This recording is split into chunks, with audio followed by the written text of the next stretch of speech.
You are now listening to Ride With Me, the Flat Tire Podcast. Welcome to Ride With Me, episode 147. Today is February 7, 2026.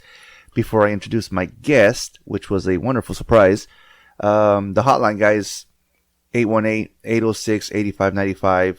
It's still there. It's not going anywhere. If you are shy with your phone number, star 67 818-806-8595. You guys heard a couple of what I do, recordings. Your questions were placed in the episode and plugged in some episodes. So just go ahead and ask the questions, guys. If you have questions for myself, for my guests, for future guests, if you want to be yourself a guest, let me know. Call that number. Instagram, Ride With Me podcast, TikTok, YouTube, and Rumble. I haven't really used Rumble. I've said it multiple times, but they're on there. FTA underscore podcast. And then remember to follow me on Spotify. Rate the podcast. I saw that I got a couple more rates on there. So thank you guys for the 5 stars. And like, share, comment, all that good stuff.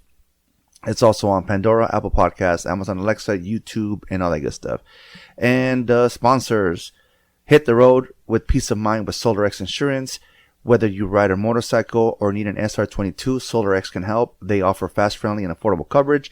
Don't let insurance stress slow you down. Call 877-736-4719 and let SolarX help get you back on the road. Again, that's 877-736-4719.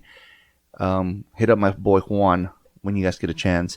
And on to my guest. I haven't spoken to this guy in a while. He reached out. Wonderful surprise. He came over to visit, brought the nephew and niece, and they are having a blast with the wife right now. My brother Alex. Alex, what's going on? Oh, that was a long ass intro. I'm not gonna lie. It's only 2 minutes. It's only 2 minutes. Bro. Only. And then I don't go by Alex anymore. I go by my actual name, my government name. Oh shit! So I didn't know that part. Yeah. Okay, so Alejandro is here. Yes. But isn't that a fucking like ABBA song? Or no, that's Fernando.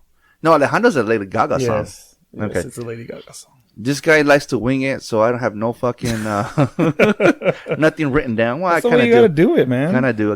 Well, you know me, man. I don't like freaking listening to podcasts where they're laughing for like the first 5 minutes. So I'm like, okay, get to the point, fuckers. Well, you didn't introduce me as your co-host. I did not. Yeah. Is that what you're trying to take the job now? What numbers was I on before? I was only on twice. You don't even have them written down, huh? Should have probably looked that up. I don't remember when you were on. It's been a while. It's been a minute. You were on episode, What's Your Job? And Let's Wing It. I don't know the numbers, though. Yeah, no, we're winging it again. So Winging It Part 2. Winging It Part 2. Is that the title? Fuck, Winging It Part 2. So let's just get out of the way. So, what is it? Family drama? Or I don't even want to say family drama. I just think it's life. But I feel like now, as we get older, it's like, it's not about forgiving. I think it's more about just stop holding on to grudges, I guess you could say, in a sense. Let it go. Let it go. Let it go. I mean, if you want to touch on that, I mean, I do miss you guys. I do miss the younger ones. I do miss. No. See, but that's what I mean. Like, I'm not tied in. It's not a group thing. Like, I don't put. I feel like everybody's their own person. That's what you got to think. Everybody makes their own decisions. Whether you think somebody's influencing them or not, that's up to you to believe. But like, I don't let nobody influence me on making my decisions on who to talk to and who not to talk to. That's what right. I mean. You know, I just feel like I'm so used to being alone that I don't want to deal with drama. So to me, it's better to shut the world off and just be isolated, and then like just keep it that way. But I feel like as I get older, I need to understand that that's not the best way to handle things. Yeah. Because honestly, when you told me the other day when you called, and it was a bond dial, you fucking broke. My heart broke, dude. I know. Okay. I figured. I was like, oh, my bad. He got me. He's hey man, because again, like I've said, my new job doesn't allow me to be on my phone as much.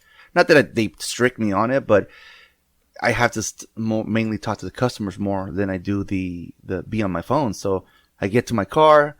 I see a missed call from him. I get all happy. I call him back. It's a bud dial. I'm like, fuck, that crushed me. He's like, no, I'm just playing. I was, okay, cool. What's up? And now he's here. I freaking love it.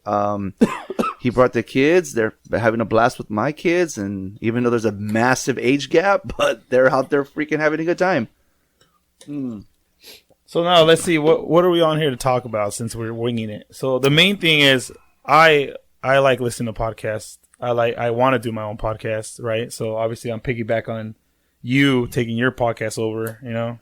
You're trying to take over my podcast. Taking it over, Dang. you know. All right. Well. Instead of all this serious talk all the time. Yeah. How many listeners do you have now? 12? 20. 20? Not bad, not bad. We went from what, 4 to 20? Yeah, I think so.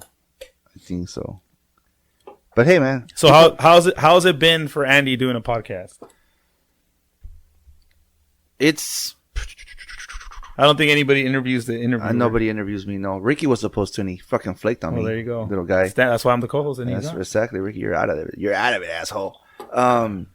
No, I mean, I guess like I said earlier, there's people that come on and share some stories that you don't wish on your enemy, and it made me realize that maybe my life wasn't that bad.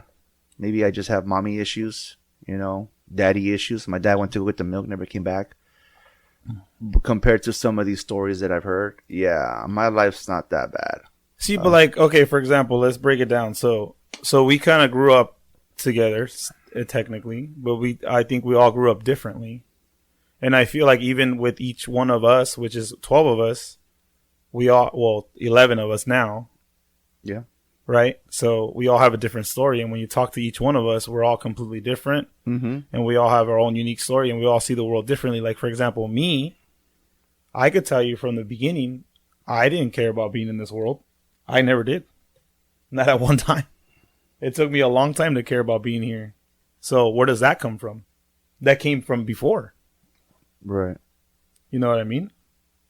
Like, did the world make me that way? Or was that something in me the whole time? Well, if you feel that way, that means that it was, like you said, it was already in you, I guess, in a way.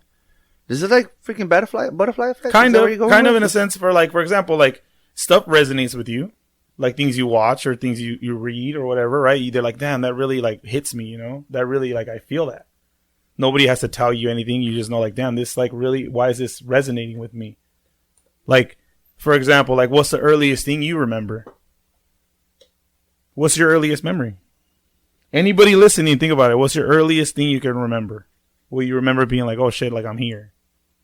Well, I mean, I shared this before, and I think I got over it, but the earliest memory was when apparently it was raining. Our mother got off the bus. She walks off the bus. I'm running behind her. She's ahead of me, and I'm in tears trying to catch up to her. And I was told that wasn't a nightmare. That wasn't a dream. That was a memory based on what my therapist told me. So I guess that is my earliest memory. And then how old were you? Had to been well, if it was only me, 3, because it had to been before you were born, because we're 4 years apart. So it had to have been 3, maybe 3.5. Yeah, see, so my earliest memory is I remember being nothing. And then, like, my voice telling me, what am I doing here? Right. So if you take that premise, right? So I've always been a curious person through life. I've always wondered what the world is. I've always questioned, like, I can't accept things the way they are. I want to know why things are the way they are. You know what I mean? Right. And I don't think many people are like that. Like, do you question how things are, why things are the way they are? Why the world is the way it is? I don't think I get into that. Yeah, see, that's what I mean. That's what I mean. Like, where does that come from, dude? Like, you're more curious. What gives you the curiosity to learn? Like, what do you want to learn about? Like you said, I've never been asked questions. Yeah, but I mean, like, think about it. Like, what gets you up to be, like, exciting to, like, obviously besides wrestling, besides all this stuff, like, what do you like to learn about the world? Or do you ever even take the time to be like, you know, what are things made out of? Why are we here to begin with? Like, in general, like, just us as human beings. Too deep for you, huh? Yeah. I'm gonna let you take over. Yeah, see what I mean? Like, and most people, I don't know, listening to it, every time to look at your hand and be like, what are we? What is this reality? Like, what are we doing here? What's the purpose of this? That's been my question my whole life. I was obsessed with death my whole life. How many people are obsessed with death? Didn't you burn your hand at one point? I've done many stupid things. He tried to freaking, what's he called? Engraved his own freaking. Well, I mean, what do you? Oh, okay, well, like I don't remember. That's funny because I don't remember much of us growing up together, but I do remember stories of you guys would tell me that you and your friends would tie me up and leave me because you guys didn't want me following you guys around. So I used to become Houdini and had to escape everywhere you guys would leave me. I think that was when I was in the 4th grade. Yeah, he was. We lived in a for those of you that live in Oxnard, the Pleasant Valley Trailer Park in Pleasant Valley and Saviors. He would follow us to go play with us, and I was like, dude, come on, annoying little brother following you around everywhere, with kindergarten brother following 4th grader brother with his friends. So we would tie him up to like a fence, a pole. There was like a little somewhat of an abandoned park in the inside, like a playground. We would strap him to the bleachers there, or whatever, the bench or whatever, and somehow he fucking escaped. No joke, minute later he's already following. That means we just did a shitty ass job tying you down. That's all it was. I still suck at making knots, bro. So yeah, that's all it was. Yeah. Well, you guys did it multiple times, so we did. Apparently, and you still got fucking out of it. And I remember us being kids. I remember us. I mean, fucking. Yeah, I think you and I used to be like Forrest Gump says, peas and carrots, man. We used to go. I remember when we lived in Colonia over there by the fucking park on First Street.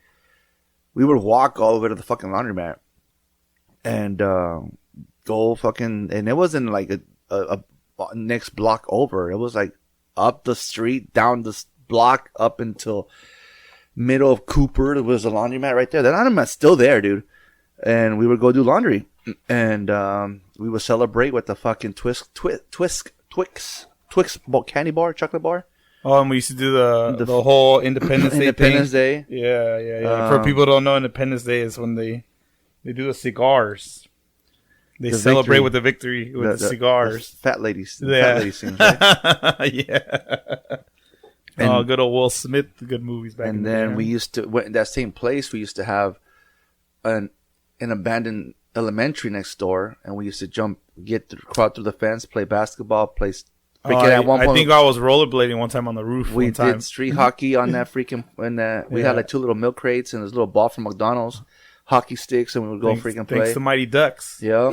And then I do remember that. That's funny. When we couldn't go out, we would for some reason draw a house and like characters around it. 5 guys and not stick figures, but like actual bodies and everything. And we would get our pencil and just start shooting it. Like, I do remember that. That was like war. Yeah, a headshot was if our pencil poked the hole through the head. Yes, it was automatic death. Yes. And then if you hit him like in the heart, if you hit him in the leg, you got to keep going. Yeah. Wow, I was just playing with the kids.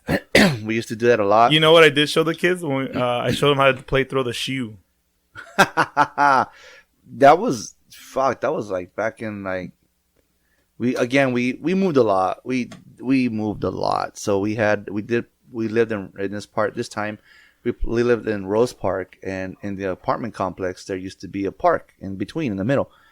And we used to throw the shoe, meaning you swing as hard as you could on the swings and launch your shoe off. And there was a couple of times where we made it over the fence. I think one time went to the street. It went to the street. Yeah. I think one time a police officer ran over my shoe. He drove by and he freaking took my shoe.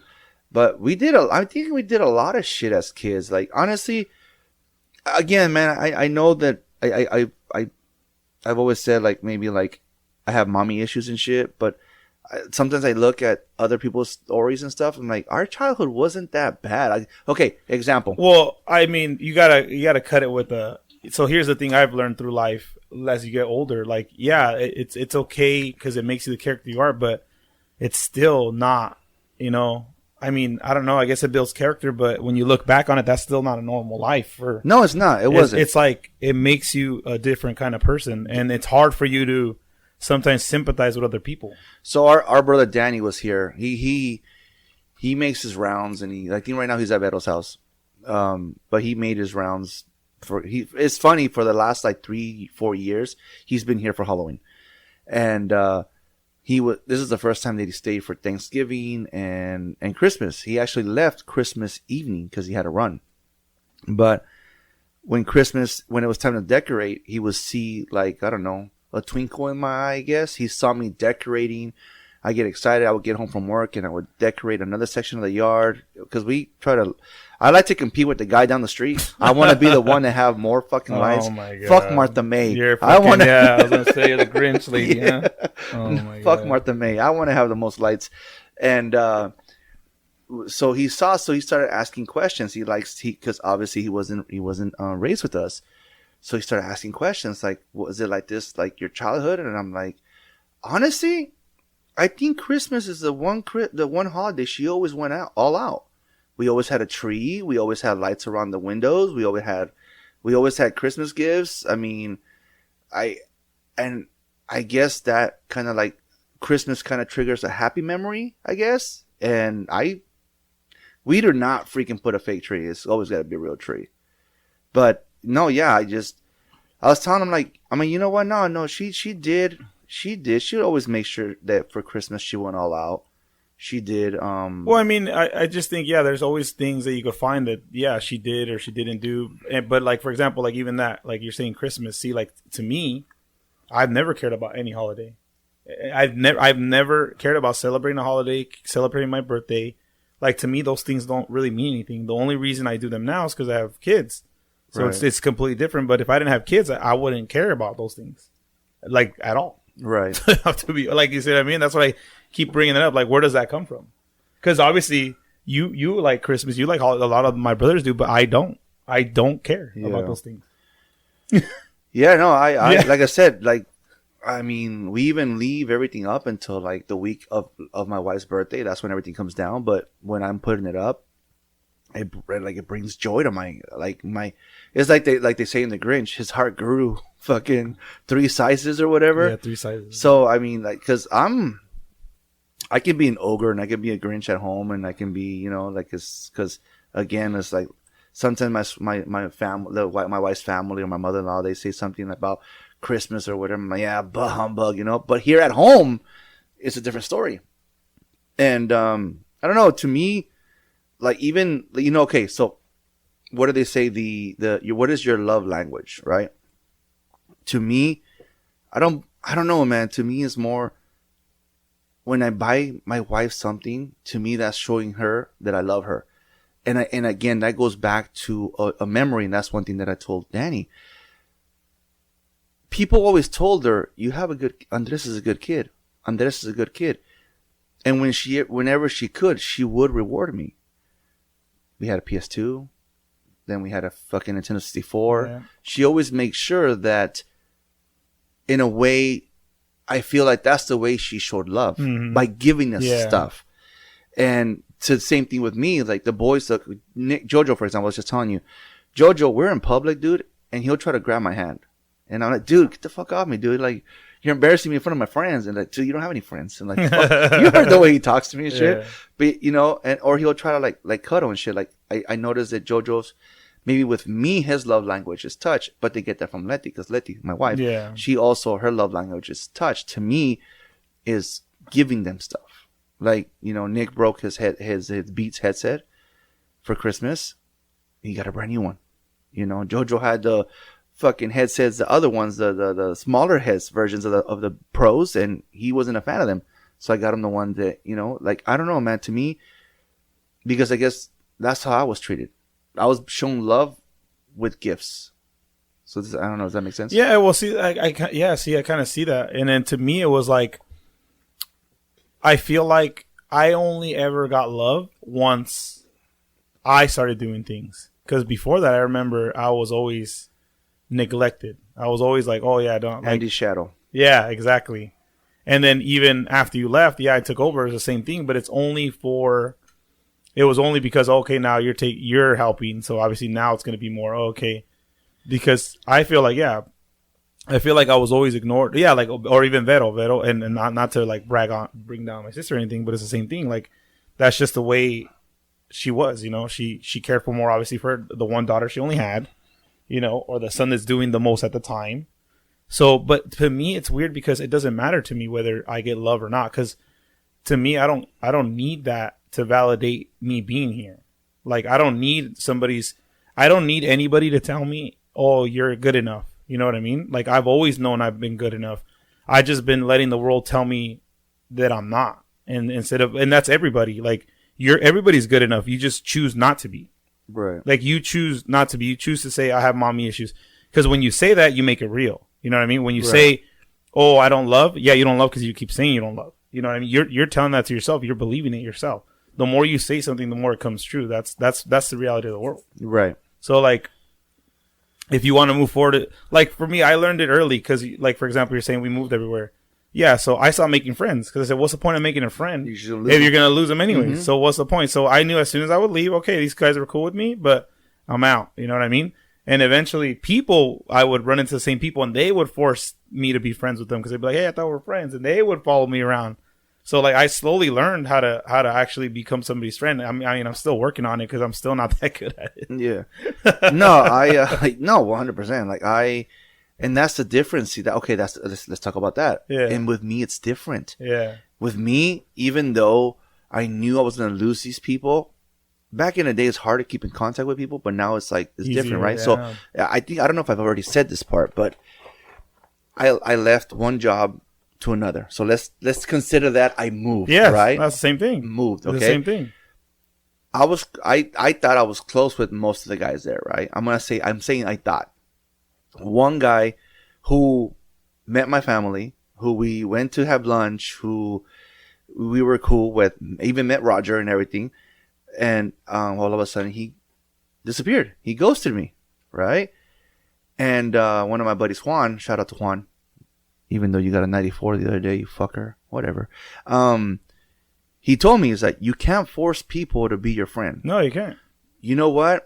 You're right. But if you were raised the way that I was raised, I kind of am not trying to force the guy to be my friend, but I kind of want to know what I did wrong. If an apology is in order, I'm sorry.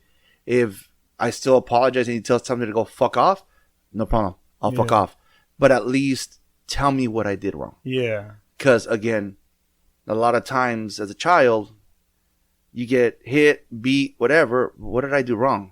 So in this, that's what I told him. That was my explanation. Like, I get it. I can't force the guy to be my friend, but I at least common courtesy to tell me what I did wrong, and then apology. And if not, then yeah. But see, to me, like, that's where I think that's where the flaw is, because sometimes it's not about you did anything wrong. It's just the person, like me. Like, you could have done nothing wrong, but I just don't feel like I want to deal with talking. I don't want to do it. Like, I want my peace. Right. It's nothing to do with the person. It's nothing to do with anybody else. It's just in me in general. Like, I need my time to to reflect on myself and see, like, because I always want to be a better person. You know what I mean?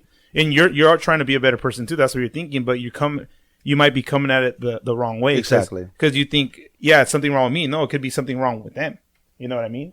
Exactly. And that's just the way they deal with it. It's like, or they just, maybe they stay face, and that's how they know at work, hey, I'm cool with them, but outside, boom, done. I did that when I was at nights at Walmart. I did this. You told me, because Alex here got me, kind of like hooked me up at Walmart, and he told me the first thing he told me is that, hey, these guys at Walmart, these people at Walmart are like high school all over again. They gossip a lot. They, don't get involved in some of that shit. And then I was there for like a week, and I realized, man, this is my competition. I'm going to get promoted quick. So yeah, once I clocked out, I even told, his name was Alex also. Alex from, I think, Alaska. Oh, they live in Alaska right now. Yeah. And I remember one time we were walking out. Hey, man, you want to hang out, dude? And I was like, hey, bro, I'm clocked out. He goes, what does that mean? That means that once I'm clocked out, I don't talk to you guys. He got offended. Yeah, some people do. Yeah, he got offended, and yeah. But if you want to be a manager, that's the real way to be a manager. Exactly, because I learned that from Home Depot. Remember Big Pun? Yeah, Big Pun. I brought him over. If anybody wants to be a manager, if you're working retail, do not complain about other workers, because you got to be willing to do what they're not doing. So that is sometimes not hanging out with people outside of work. Or they won't take you serious because they're your friend. Hanging out. They see what you do outside of work. They're not going to respect you. I remember when, so back in the day, Alex started work. Because I was a manager at Home Depot back in the day. And Alex came in and he started working with me at the Home Depot. So everyone knew, oh, this is Alex. This is the manager's brother. So one month, I don't know why he fucking decided to do this. The manager, my manager decided to start giving people employee of the months. And he decided to give my brother Alex, because he did bust his ass. Do you remember this? Yeah, I remember. He gave him the employee of the month the first time. Well, people got offended. People started talking shit. Well, fucking Andy, because that's Andy's brother, and blah, blah, blah, blah. Where the manager had to sit them all down and say, that was my decision, not Andy's decision. And then, remember the pallet? Well, because I remember, like, they put me in garden, and they were like, okay, like, you got to stock these pallets. And I was like, okay, so I stocked all the pallets. I was like, okay, done. Now what? So then I started, like, zoning everything, and I was done. I'm like, okay, so now what do I do? The whole department's done. Yeah. And they're like, oh, okay, like, yeah, let's go find something else for you to do. Yeah. Well, you know what's funny? Because I was just talking to somebody the other day that when we worked at Home Depot, the night crew was supposed to be 22 guys. We knocked that shit out with just 7. Remember Sam, the little Oriental guy? Well, he had a big old Superman logo on the front of his car. No. Maybe I remember a few people. Maybe he left after you. Maybe he left before you pulled in. He was a one-man wrecking crew. That guy, you know, the freaking blinds. Well, it's funny because, like, thinking back, I see. Well, obviously, I've done plenty of jobs. Like, but even I always tell people this story. Me and you technically started working when we were under 10 years old. Yeah. Because I remember one of our. Well, not only this. I know for a fact that we used to ask for money. I know for a fact that we used to go ask for food, because I remember going up to people and asking for food.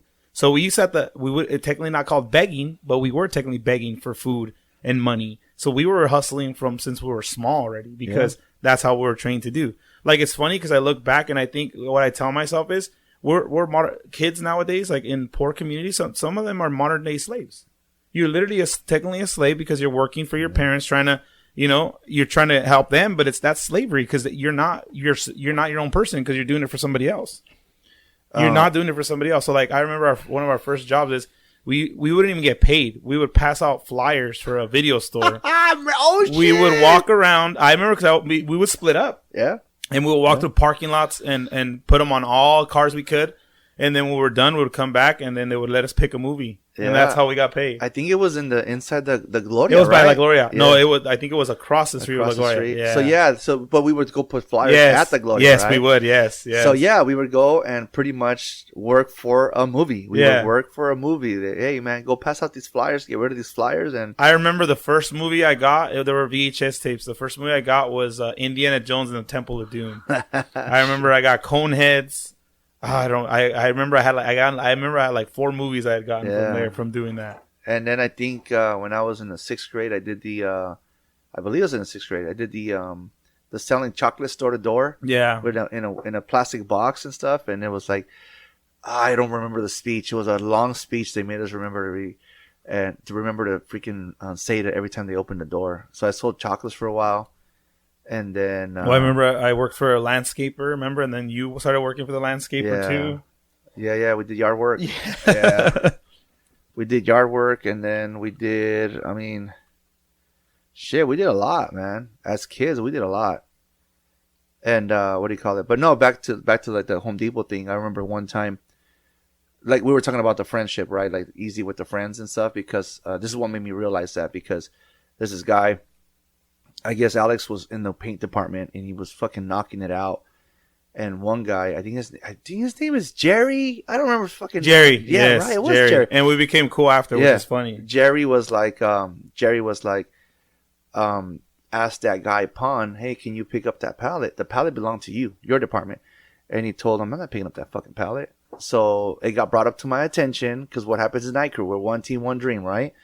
And so the next night. We have, I never said anything in the meetings. I never once said anything in the meetings. I was so shy, whatever. So that day, my boss was like, hey, man, you got anything to add? So I grabbed the empty pallet and I threw it on the floor. And I said, hey, as a night crew, whose responsibility is to pick up that pallet? As a night crew. And everyone said everyone's responsibility. Okay, so we're in agreements, right? We all agree, right? Yeah, okay. Going forward, I never want to hear it's not my fucking problem. Because it's all our problems. Well, no, my boss, I never told my boss that, but because he knew the code, it's only 7 of us. So he knew everyone's fucking personality. He was like, Pon, was that you? There went our friendship out the door. Yeah. Our friendship went out the door that day because my fucking boss pointed him out when I didn't. Well, the funny thing is, after you left, I became cool with all of them. Which is like, why weren't you guys like this before? So dumb.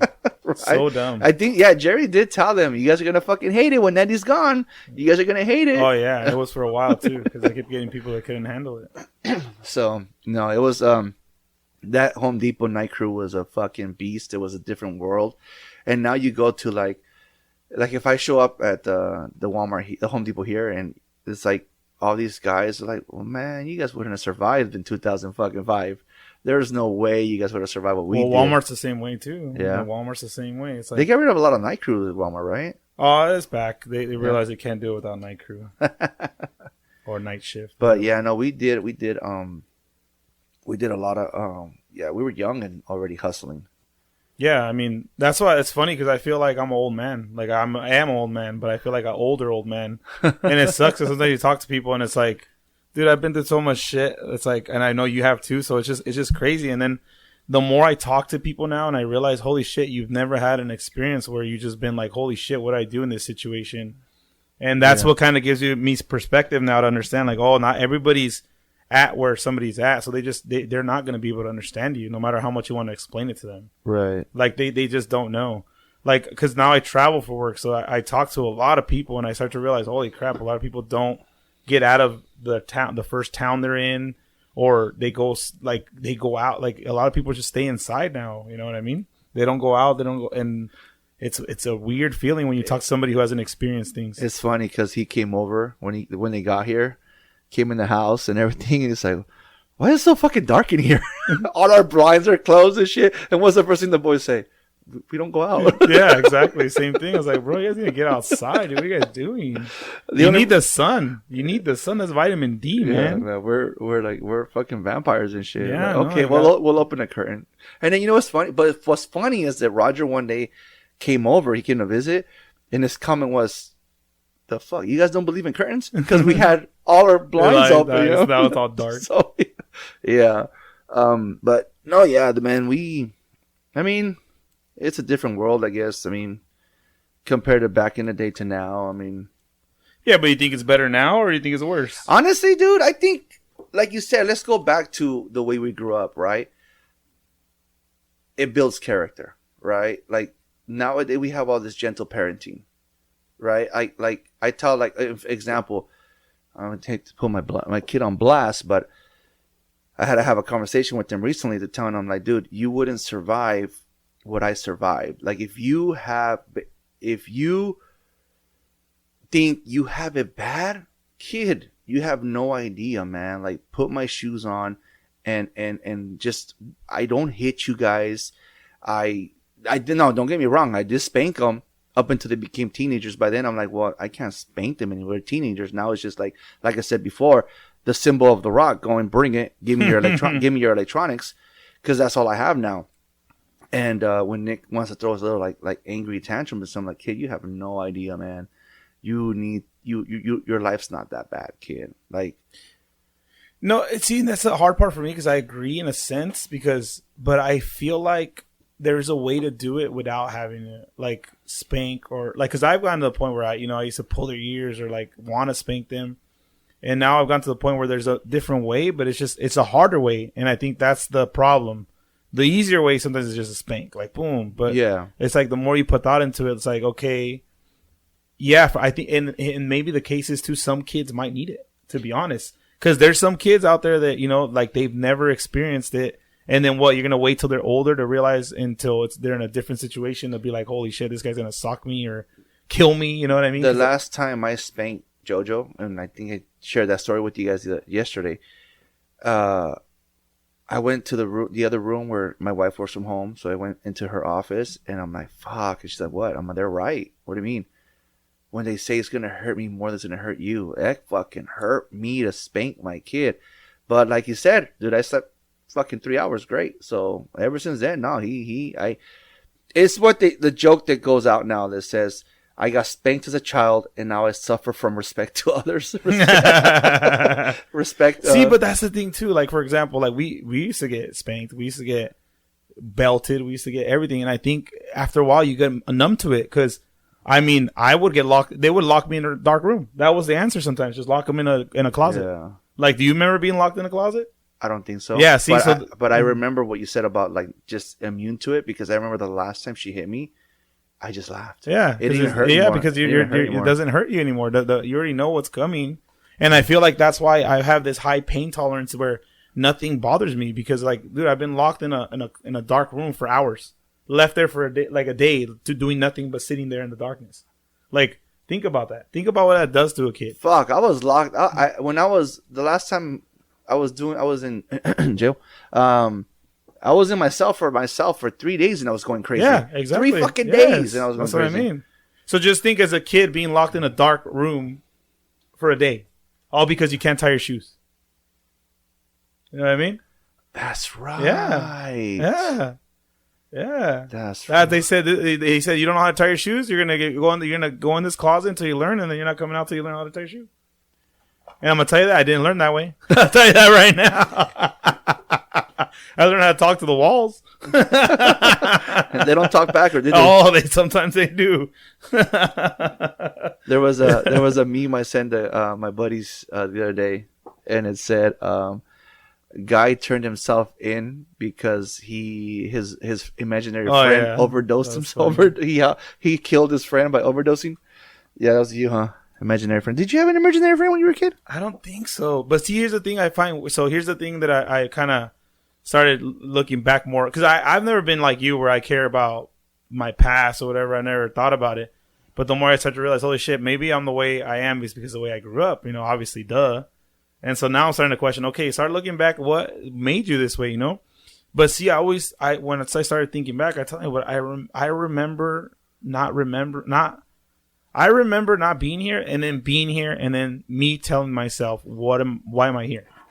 So I went through life not caring from the beginning. Like, I just remember I didn't care. I did not care. It took me a long time to start, and I still kind of don't, to be honest, to be completely honest with you.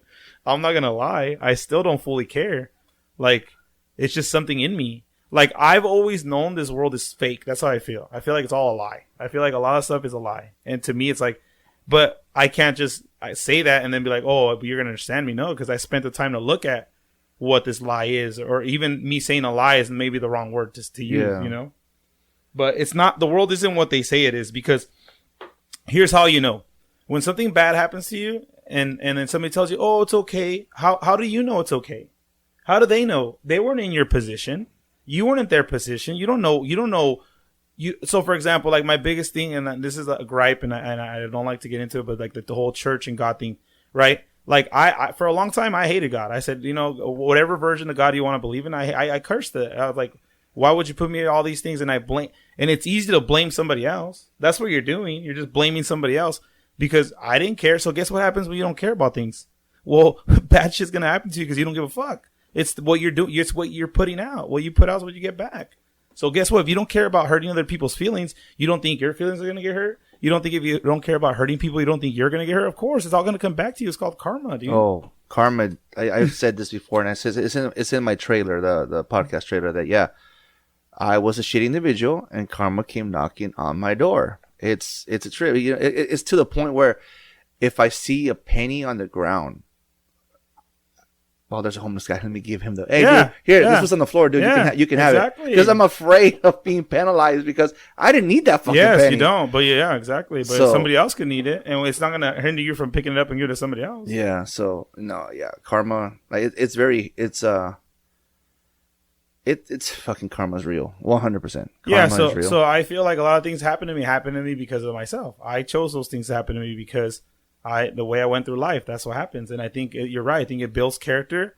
And I think you go through things to build you up to the person you need to be, because when you really find what you want to do, you understand that it's going to come with sacrifice. It's going to come with things you probably don't want to do.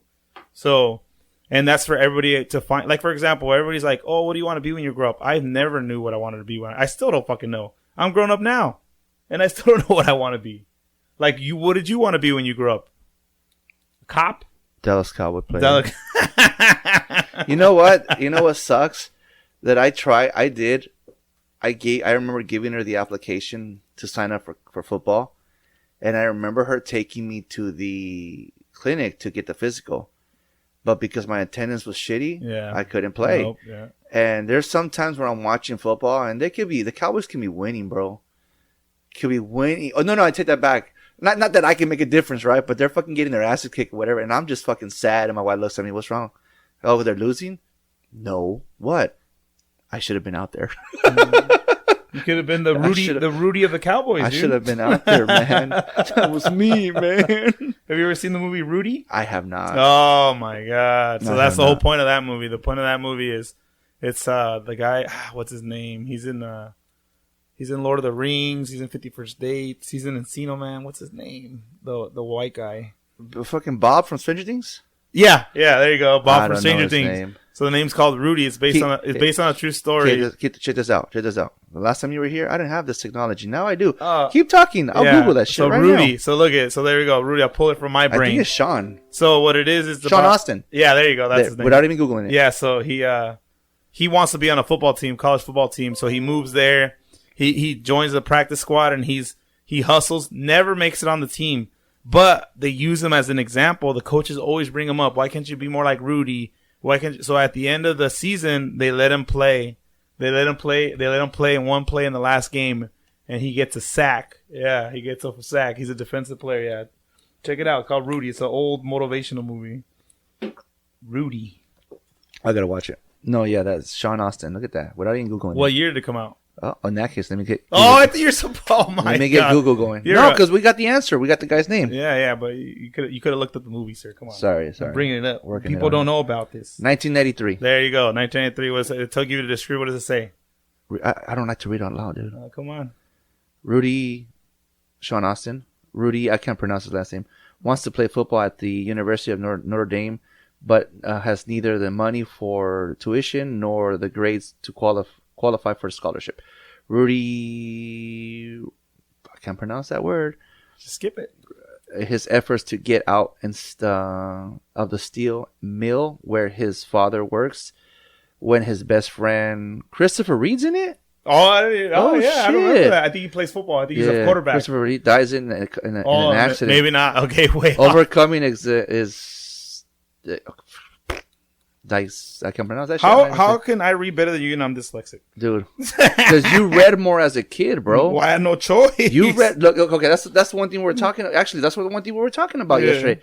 I'm like, this guy actually read as a kid a lot, and I didn't. Even to this day, the boys try to give me a book. Dad, can you read this book? I'll try my best, but I can't. No, the thing is that I think you said your daughter's in a dual language, right? Yeah. I was in an all Spanish class from kindergarten all the way to that's fifth the grade. same for me. That's why my brain doesn't work, because I did the same thing. I went through Spanish first, and then they switched us to English. But here's the thing. Because I thanked her, because maybe not to her face, but I thanked her for that. Because when I went to Mexico for the first time, they told me, people out here are like, dude, your Spanish is gonna open doors, and I never understood what that meant. So I get to the airport, we go to the ICE agent, and he says, he says something, and I said, "Buenos dias." He looked at me like, "The fuck? Where are you from?" And since apparently my roots are from Jalisco, I pull my shirt down and I say, "Pues que de aquí," from where? Yeah. And he was like, "No shit." So we start talking, and he said, "Do your kids speak Spanish?" I'm like, "They understand it, but they don't talk. What about your wife?" And my wife, she speaks it, but her Spanish is bien mucho. Me, on the other hand, is like maybe not the proper way of speaking Spanish, but I understand it and everything. We have Spanglish technically. Yeah. So he was, all right, cool. So he's stamping the passports. Within 5 minutes, he lets us go. My sister-in-laws are still with the other immigrant for like 15, 20 minutes. We get through. Then we get to the, one more time, they check your bags one more time before exiting into the country. The soldier at the gate, same thing, "Buenos dias," and he goes, "Buenos dias," again, shocked that this güero with color eyes is speaking Spanish. "Buenos dias," I think it started this already. I was like, started this already. I know, I always get confused. I always ask, what time passing is it? Right. What started this? It's always after 12. And then again, "¿Dónde eres?" And again, I pull my sleeve up and I say, "Pues que de aquí," Jalisco. And No joke. He checked everyone's bags but ours. Dang. We get to the hotel, and my mother-in-law's asking for my bag. Well, you know what cartel comes from there, too. Right. Oh, we get to the hotel, and my mother-in-law says, hey, let me see your bag. Why? She put cilantro in my bag. Dang. Because she says cilantro from out there will make us sick. But we ate it. We didn't go and plan it or nothing. We didn't fuck up with the ecosystem or whatever, right? It was to eat it. Dang, you guys snuggle in. And it pretty much, she said, because I knew they weren't going to check your bag. Dang. So ever since then, I make sure that, nope, you're not doing funny. that shit to me again. Hells no. But yeah, no, I have said, you know what? I've said it multiple times. That's one thing. That's one of the things she did right, was teaching me Spanish. Because now example, what I do for a living. You need to speak Spanish. I went to a store. Yeah, it comes in handy. I went to a store 2 weeks ago or 3 weeks ago. And the lady says, ay, por fin alguien que habla español. Meaning, finally someone who speaks Spanish. Well, that's funny because I was always embarrassed at my Spanish for a long time because I'm like, I don't really speak it as much anymore, but I obviously know how to speak in Spanish. Yeah. But yeah, no, it comes in handy, especially now where I'm at. There's a lot of people that speak only in Spanish. Yeah. So, like, it comes in handy, and they're shocked too all the time. Like, oh, you speak Spanish? Yeah, I speak Spanish. And you're darker than me. You're not even. You got the colored eyes, but you know. No, but even they're shocked, like, holy shit, this guy speaks Spanish? Yeah. Because my English is so, I guess, cleaner. So it's, like, hard to, like, when I talk in English, obviously, it's pretty good, I guess. I mean, I've worked on it. And it's funny you say that because I do get bored and I do read. And so, like, I've been bored lately and I can't find anything. Like, I've been reading the Bible and it's like, okay, here we go again. But the real Bible, though, sorry to tell you guys, go look up the real Bible, the OG one, the one that has all the books, not the ones they took out. There you go. Go do some research. But no, I've been obsessed with knowing the truth. So I've been looking at all that stuff. But I said, you know what? I need to start looking up actual like dictionary words and definitions. And so I'm like, I'm going to start where most people don't start. I'm going to start in the hardest words, like the words people don't use. So I've been learning all these words that nobody ever uses. So one is called, how do you say it? See, now I'm blanking right here. But once I master them, I'll be better at it. But I got a couple words I've been learning. And one literally means a person who uses long words. It's like skill. I can't do it right now. I've been learning Japanese as well. That's freaking hard. Yeah, so I've been filling my brain with too many things. I literally witnessed this guy argue with ChatGPT yesterday. Oh, it wasn't ChatGPT. Well, it was Grok, but it's AI bullshit. And I literally sat there and witnessed this guy prove AI wrong. It's a trip. I was like, what the hell? He's watch. And it's all about the fucking chupacabra. AI did not believe in chupacabras, and this guy made her, because it was a girl, change her mind. I was like, what the fuck? It was, oh, really? And he's giving us so many fucking examples. He's like, okay, well, I believe 2%. And he keeps going. Okay, I believe 15%. You know, last time I saw, he had her up to 60%. And he could have kept on going to get her to say 100%. But all about the fucking chupacabra, dude.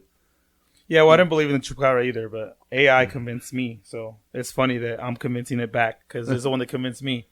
So that was pretty funny. No, but AI, I feel like AI is a tool. It's not what people are like, oh, it's going to take everybody's job.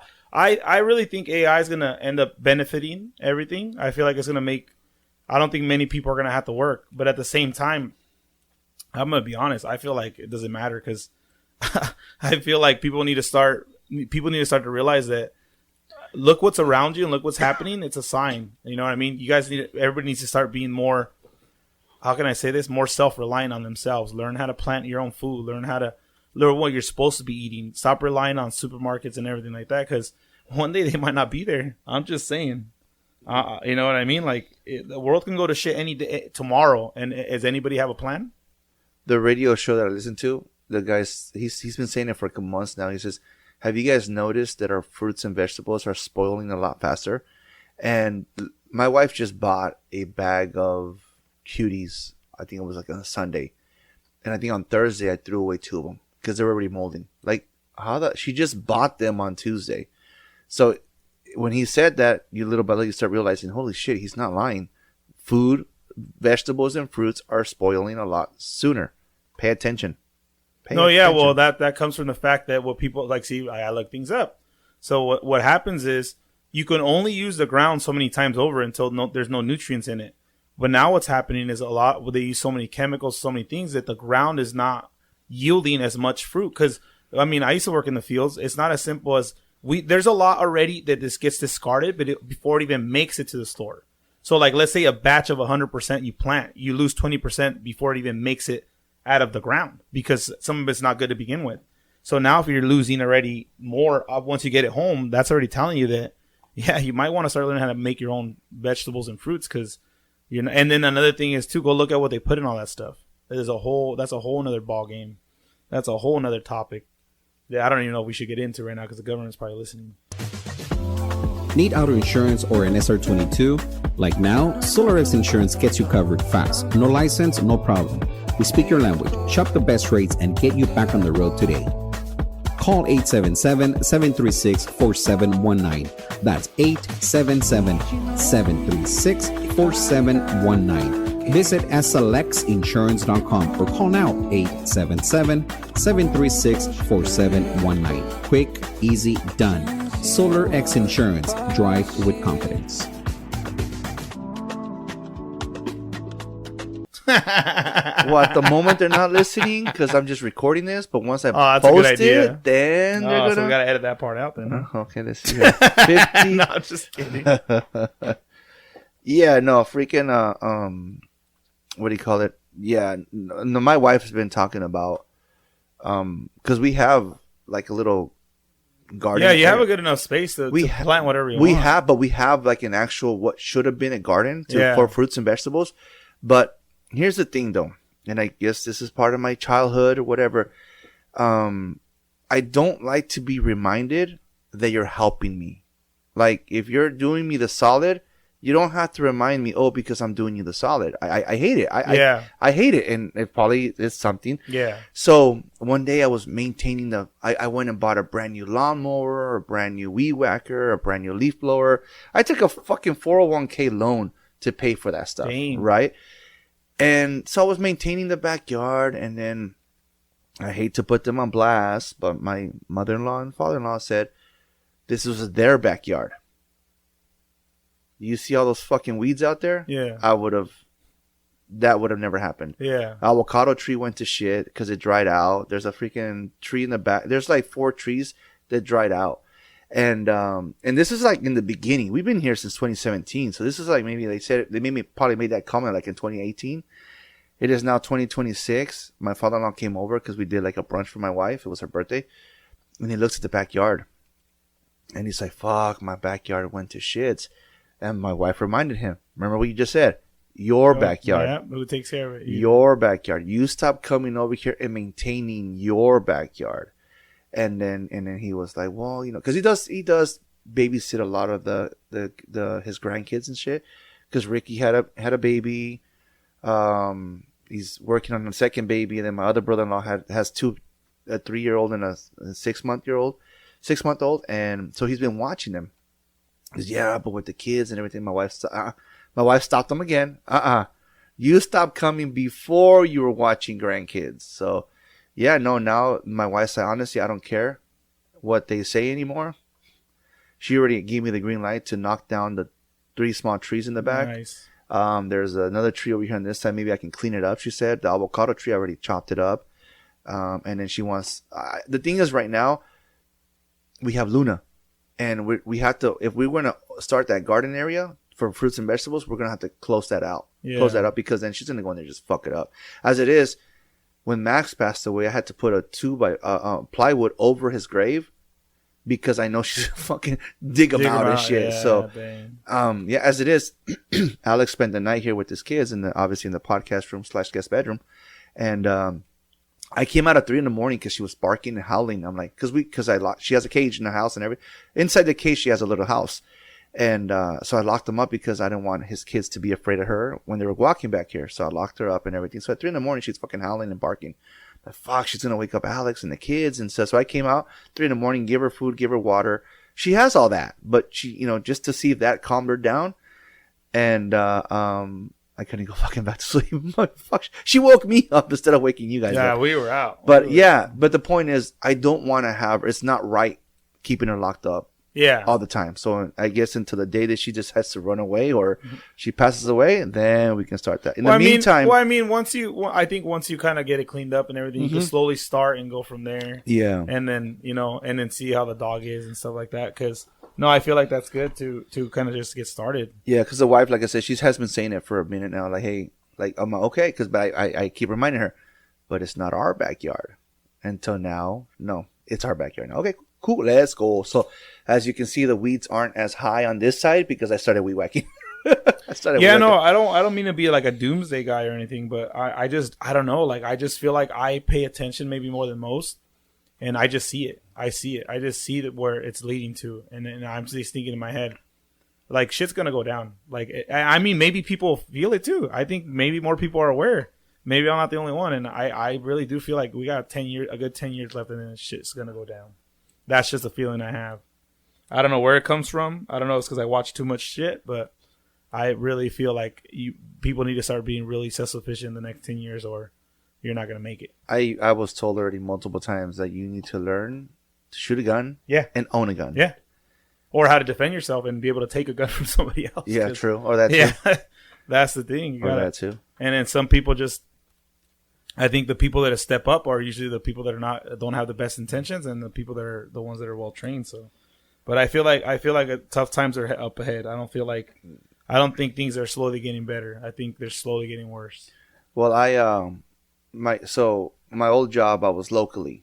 My new job, I'm literally all over LA County, all over from Culver City, Crenshaw, freaking downtown LA, Koreatown. I've been to Burbank, Studio City, Hollywood, and the other guy is in Burbank, and then he's in like Glendale, yeah. So I kind of helped those guys in those cities, right? One day I was gonna help the guy in Koreatown, and the GPS took me off the freeway. It put me down on 3rd Street, pretty much cut down through the middle of downtown LA, and it looked like Gotham City. It looked like Gotham City, dude. San Francisco. It freaking. So you know where they have like these little lots, these little pots of where they had a tree at one point, just dirt. Well, that tree was gone, and they actually had like a fire going on. Like, they had a fire, and I was like, holy shit! Like, again, I've never cut through downtown LA. I don't go to downtown LA, and when I do go, take the kids to to LA Con or whatever, we always went off the 60, never off the 101, and that's a whole. But all that is bad. Like, there's just homeless people everywhere, unhoused people everywhere, and it's just getting more and more and more. A buddy of mine sent me a video of Oxnard. When I left Oxnard did not look like downtown LA.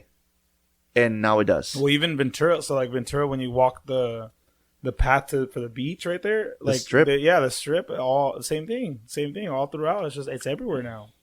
It's everywhere. I remember when this guy came down, and the first time he came down, he said, "Let's go for a bike ride." And I'm like, "Dude, you've never gone on a bike ride like that long, and let's do it. Fuck it."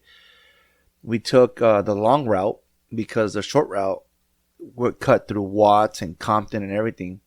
So then on the way back, we were struggling because the way back was worse because there's a lot of up and downs.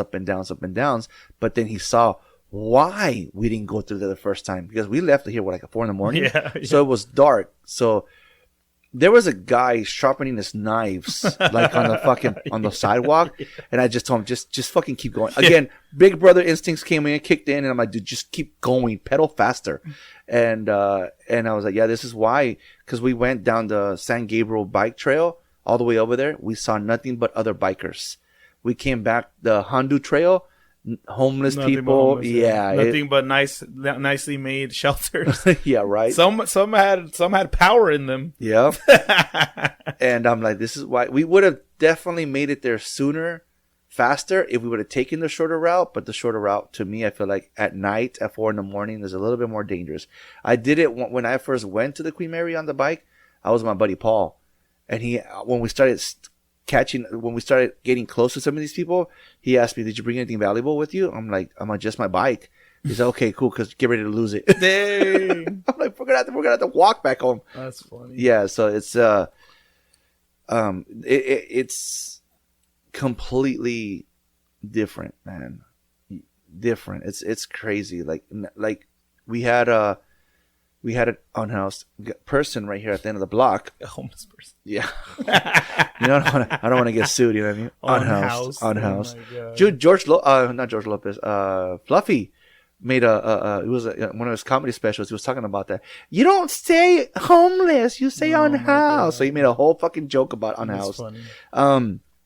There was an individual at the end of the block, and we had, like I said, we really don't ever host here, and we had family coming over, we had friends coming over, and this person is right there, and I'm like, dude, that's the first thing everyone's gonna see when they pull into this block, and they're going to remind us why they don't come here, and they're going to remind us why we need to get the fuck out. Well, on the way over here, literally the freeway exit was closed because the cops had a fucking car surrounded us. Yep, shit. Definitely a different spot out here. Yep. And but luckily that morning he was gone. I'm like, oh fuck yeah, let's go. My wife's like, did you get rid of him? No, I didn't move him. Well, the funny thing is, I've learned how to like work in retail for as long as I have, dude. Like, oh my god, I have to deal with a lot of homeless people all the time. So I've noticed, like, they match you. So, like, if you're aggressive, they get aggressive. Like, if you're calm, they're calm. So the best thing just remember is they're all people. They're some are all out there, Some are on sprung out.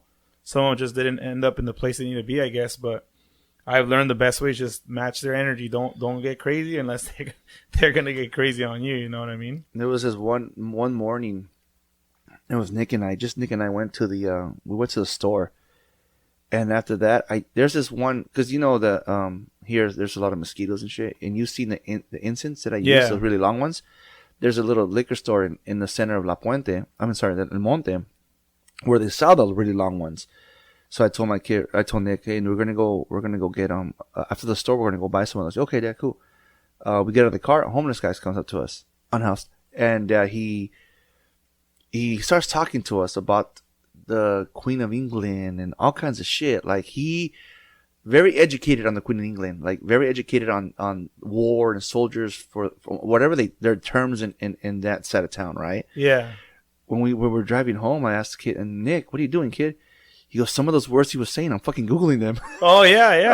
I'm like, the thing is that, yeah, he's very educated. But he probably chose drugs over. You know what? To me, it's like, here's what I think. I don't see it that way anymore. I used to see it that way, like simple, like, oh, some are just on drugs, some are this. I think some people have a wire cross, or like they're tuned into a different channel. Like, they're seeing more than we're seeing, so they're not being able to filter the information, and they're getting it all at once. So to them, it's kind of like, if you play with AI enough, you'll see it's kind of the same thing, because it has all the information you want. But you have to go specifically to what you want it to grab, because it looks at the whole piece and it's grabbing all at once, and it's lazy that way because it's giving you everything and it doesn't break down specifically one thing. Because I've had many interactions the same way you're saying. I've had one homeless guy in a store one time, and he's slamming the doors and nobody can get him out of there. So I go, I'm like, hey, what's up? And he's being crazy. And he starts going crazy about AI, technology is taking over the world. Elon Musk is going to mind control everybody. And I say, you know what? Okay, well, let's break down your premise. Why do you feel that way? He's like, because the machines. I said, okay, so if the machines are doing that, why are you slamming this restroom door? What does that have to do with your machines? And he's like, oh, okay, yeah, you're kind of right. Like, he kind of was like, oh, yeah. So then I said, okay, let's follow your premise. You're right. So let's say somehow they do have a way to control you. I mean, they are putting Starlink in the air. So that means you can have internet anywhere. So if they have internet anywhere, technically, if you have a chip in your brain, you don't think they can control you. So almost in a sense, you're technically right, if you really think people are nefarious in that way. And he's like, yeah, that's what I'm saying. I said, okay, I understand that. And what the actions you're doing right now, what is that doing to fix the problem? Aren't you scaring more people away from your message? And he's like, oh, yeah, man, you're right. So then I literally took him outside and we had a full 30-minute conversation about it. Yeah. I went with him. Doesn't mean I believe in what he's saying, but I do see what he's recognizing that could happen. Does that mean he's tuning into a different reality where that might be happening? Who are we to say we don't know that? You or me are not capable of understanding that. We haven't been through that guy's life to understand what he's going through. And then you see in the news, guy hijacks spaceship to go to space and destroy Starlink. Yeah, exactly. exactly. Because he thinks it's going to take over the world. And in one reality, maybe it will. Maybe that's how it works. He said, well, I got the idea from this guy at Walmart. Well, okay. So let me blow your mind. Okay, where does everything in the world come from? We're not talking Jesus, right? No, where does it come from? Where did that door come from? A tree. Okay, somebody made it. Right. So before it was a door? It was a tree. Okay, but where did they get the idea for the door? Someone's big brain. Okay, so where did that person, when their brain, get the idea from? Exactly. You can't even imagine it. Just one day he decided. Hey, exactly. Like, for example, let's take a house. So how do you start with building a house? What's the first thing somebody needs? Foundation? Well, that's one, but a blueprint. Oh, true. So where did the blueprint come from? Someone's mind. Yeah. And so where's that stuff coming from? Ah, you see? Big brain over here. You see what I mean? Things come from nowhere and they come from everywhere at the same time. Where do your ideas come from? Mind blown, huh? Yeah, see, once you start breaking shit down, when you're locked in the room, you got nothing to do but think. You think, where does everything come from? What are we? This guy was a guy in science fucking in the closet watching TV. Está ahí. It's behind. Oh, yeah. That's one of my favorite movies. Good old science. Oh, my God. No, I mean, I don't mean to get too deep, but you see what I mean? Once you start thinking about it, you're like, okay, we don't really know where shit comes from. It comes from ideas, but where do ideas come from? You know, where ideas coming from? Where, even this is how I know we're not always in charge of ourselves. I think I've asked you this before. Have you ever told yourself, I would never do that. I would never do something like that. I would never do that. And then you do it. Right? And then you look back and you say, why did I do that? That wasn't me. Why did I do that? Driving by McDonald's and it smells so good. You don't need it. You don't need it. You don't need it. Why did I fucking just buy that and eat it? No, I get you. You see what I mean? I get you. So, like, you're not always in charge of yourself. Sometimes your emotions or whatever you want to call it, they take over. But what I do now is I leave my debit card and credit cards at home. That's one way to do it. Let's go. So, and I only carry $1.50 just in case if I want a coffee. That's it. But yeah, no, yeah, 100%. Like, I met one of my coworkers on Friday. I met him at one of his accounts, and I'm like, bro, why do we have to meet here? He said, what do you mean? It's a gas station. No, not the gas station. And I pointed to the fucking Carl's Jr. You know how fucking bomb that smells, and I'm fucking fasting, dude. He said, well, go buy one. Nope, I left my wallet at home. Only thing I carry is my ID. No, yeah, but I just think it's like same thing. We don't know what's wrong with people. We don't know. Like I'm telling you, we're all guessing. We're all guessing like what's wrong with them.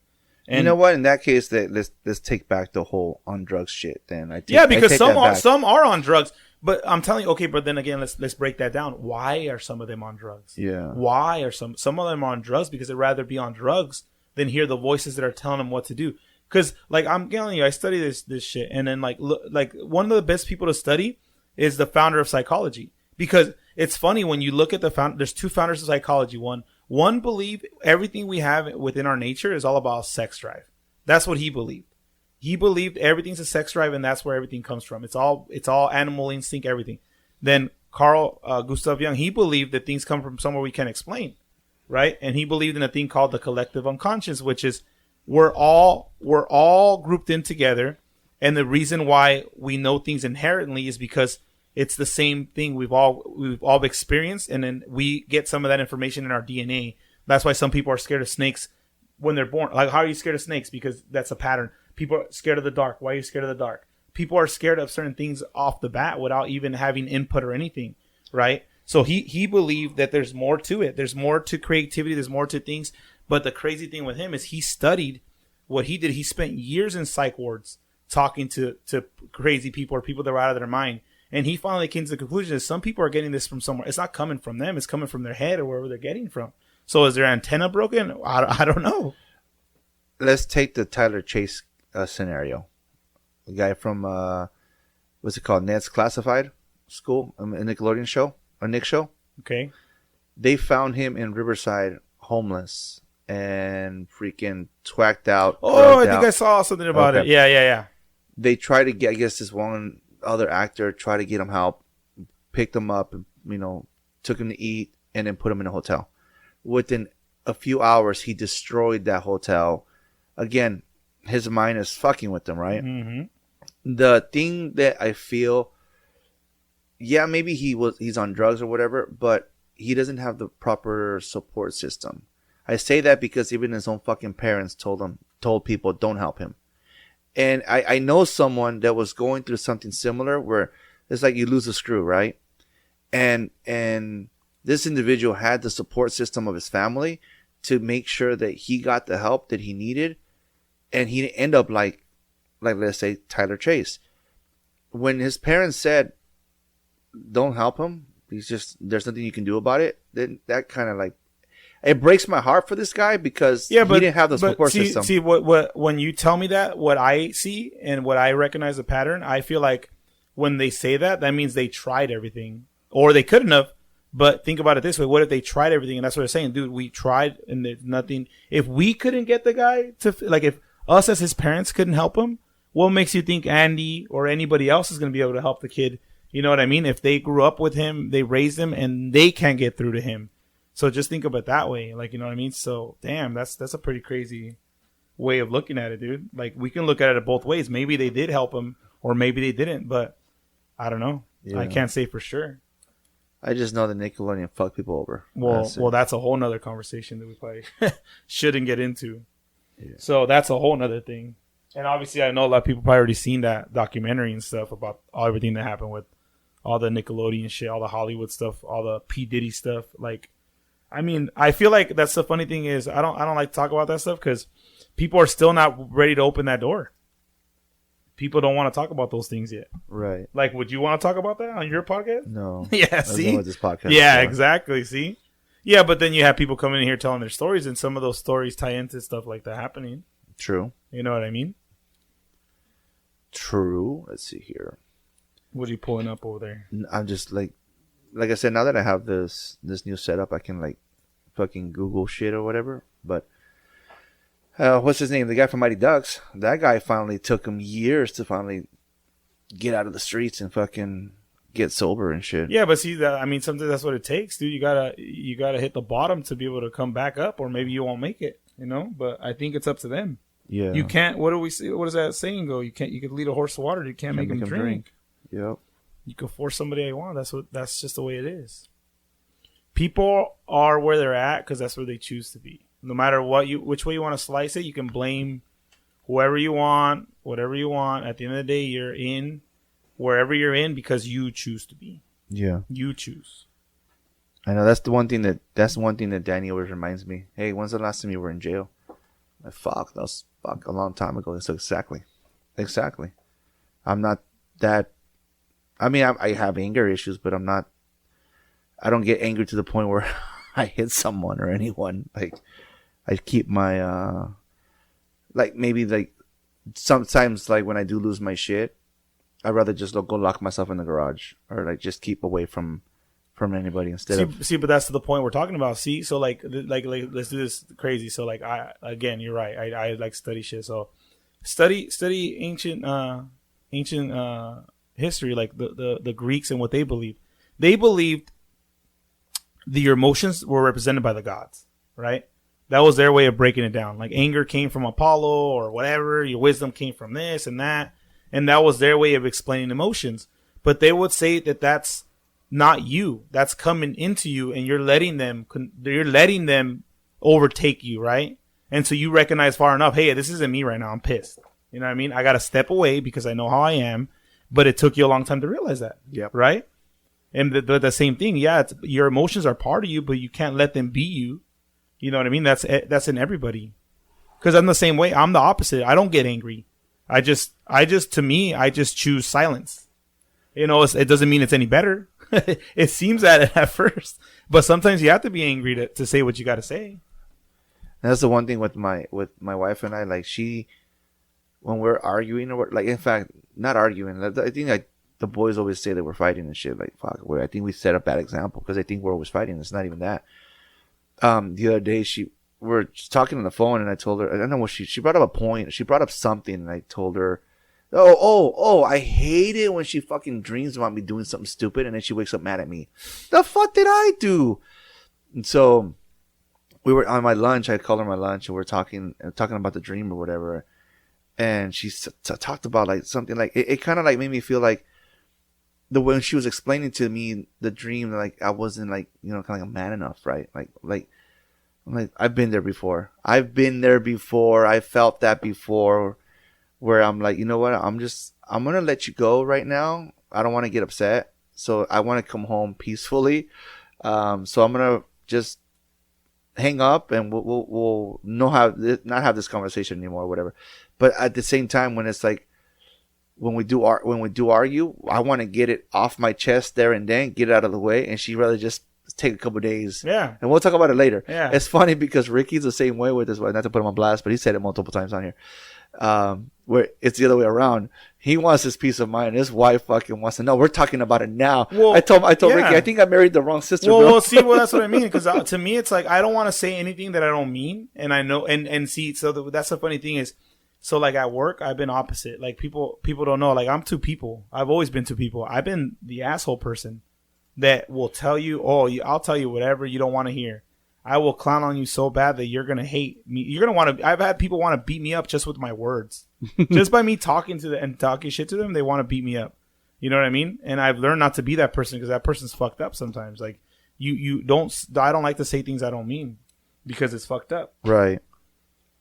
But I used to. No, same shit. I used to not give a fuck. I'll tell you that right now. I still kind of don't. And then it's funny because I even tattooed it on my hand, because he's seen it. And he's seen my tattoo, and he knows where it's from. It says, "A toda madre, aún desmadre." And obviously, if you know what that means, you know what that means, you know? It's like yin and yang. It's the same thing. Yeah. It's just a street way of saying it. It's funny because you have that tatted on you, and I have on my podcast bio, it's the let me get it. I'm telling you the beautiful thing about this. I should have been ready, because I don't know you're gonna talk about your tattoo. Where he says, when you have nothing and you're giving everything, that's destiny. Yeah. I have that on my well, how does he say it? That's what, something in those words that he says it. I'm trying to load up my freaking Instagram. It's not loading up. Need auto insurance or an SR22? Like now, SolarX Insurance gets you covered fast. No license, no problem. We speak your language, shop the best rates, and get you back on the road today.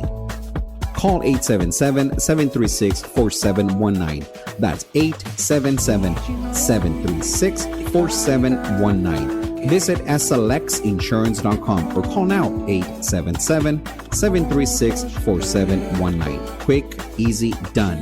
SolarX Insurance. Drive with confidence. But yeah, is it the blood and blood out quotes? So we just watched the UFC fights last night. I mean, some of them were pretty good. The main event was nice. I saw you get into it. What did you think of that main event? Oh, here it is. Sorry. When you expect nothing and get everything, that's destiny. Nice. I should have just done it from. I should have just done it from my phone. Fuck, dude. Yeah, no. So this guy, obviously, like, came to visit, came to hang out. Is like, hey man, UFC's on tonight. I'm like, fuck it, let's go. Let's put it on. I don't mind. We were just gonna sit there and watch fucking wrestling anyway. So which one were we gonna watch? The one that's fake or the one that's actually real? I started feeling bad for one of the guys. I mean, he's getting their faces are getting beat the fuck up. Yeah. Like, holy shit. In fact, one of Nick's friends that follows me on Instagram, and she posted a clip of the fight.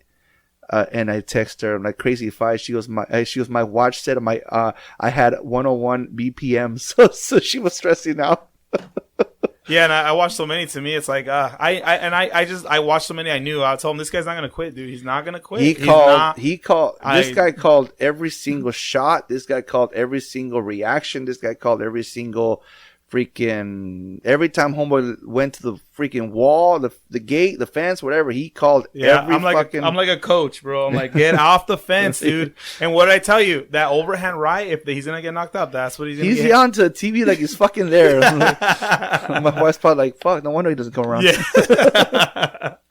You watch so many fights, you learn, dude. You learn. And I feel like he could have won the fight if he would have just kept his guard up more, because the other guy, you saw, he was just gonna, he was throwing to fucking win, dude. He was gassing out. Yeah, but he stayed with it too. He didn't quit. They both didn't quit. Yeah. How long have you been watching UFC for again? I've been watching UFC for a long time already. I mean, I don't watch it as much anymore because there's a lot more cards, but I feel like it's they don't promote the fighters well enough anymore. Like, they kind of leave it up to the fighters to promote, and I think that, like, for example, the biggest star right now, his name is Alex Poatan Pereira. Have you heard about him? Nope. See what I mean? Like, nothing. See? And he's a monster, dude. Anytime he's fought, oh my God, it's been amazing. He's the only guy right now that's, if he moves up to heavyweight, he has a chance to become a 3-division champion. There's never been anybody like that. Never anybody who won three belts.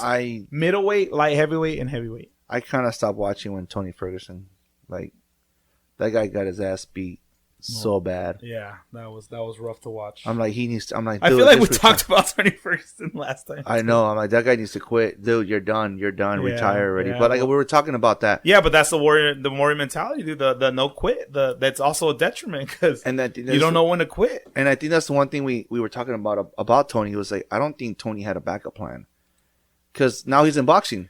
Well, you know what I thought about when you said that, and I was like, you know what I was thinking? I was like, you know what? I don't think it's that. I just think the guy loves it so much that he just can't quit it, dude. Yeah. He just can't. Well, you got to think, he's been doing this for how many years of his life? That's all he's ever done. Like, why would you want to give that up?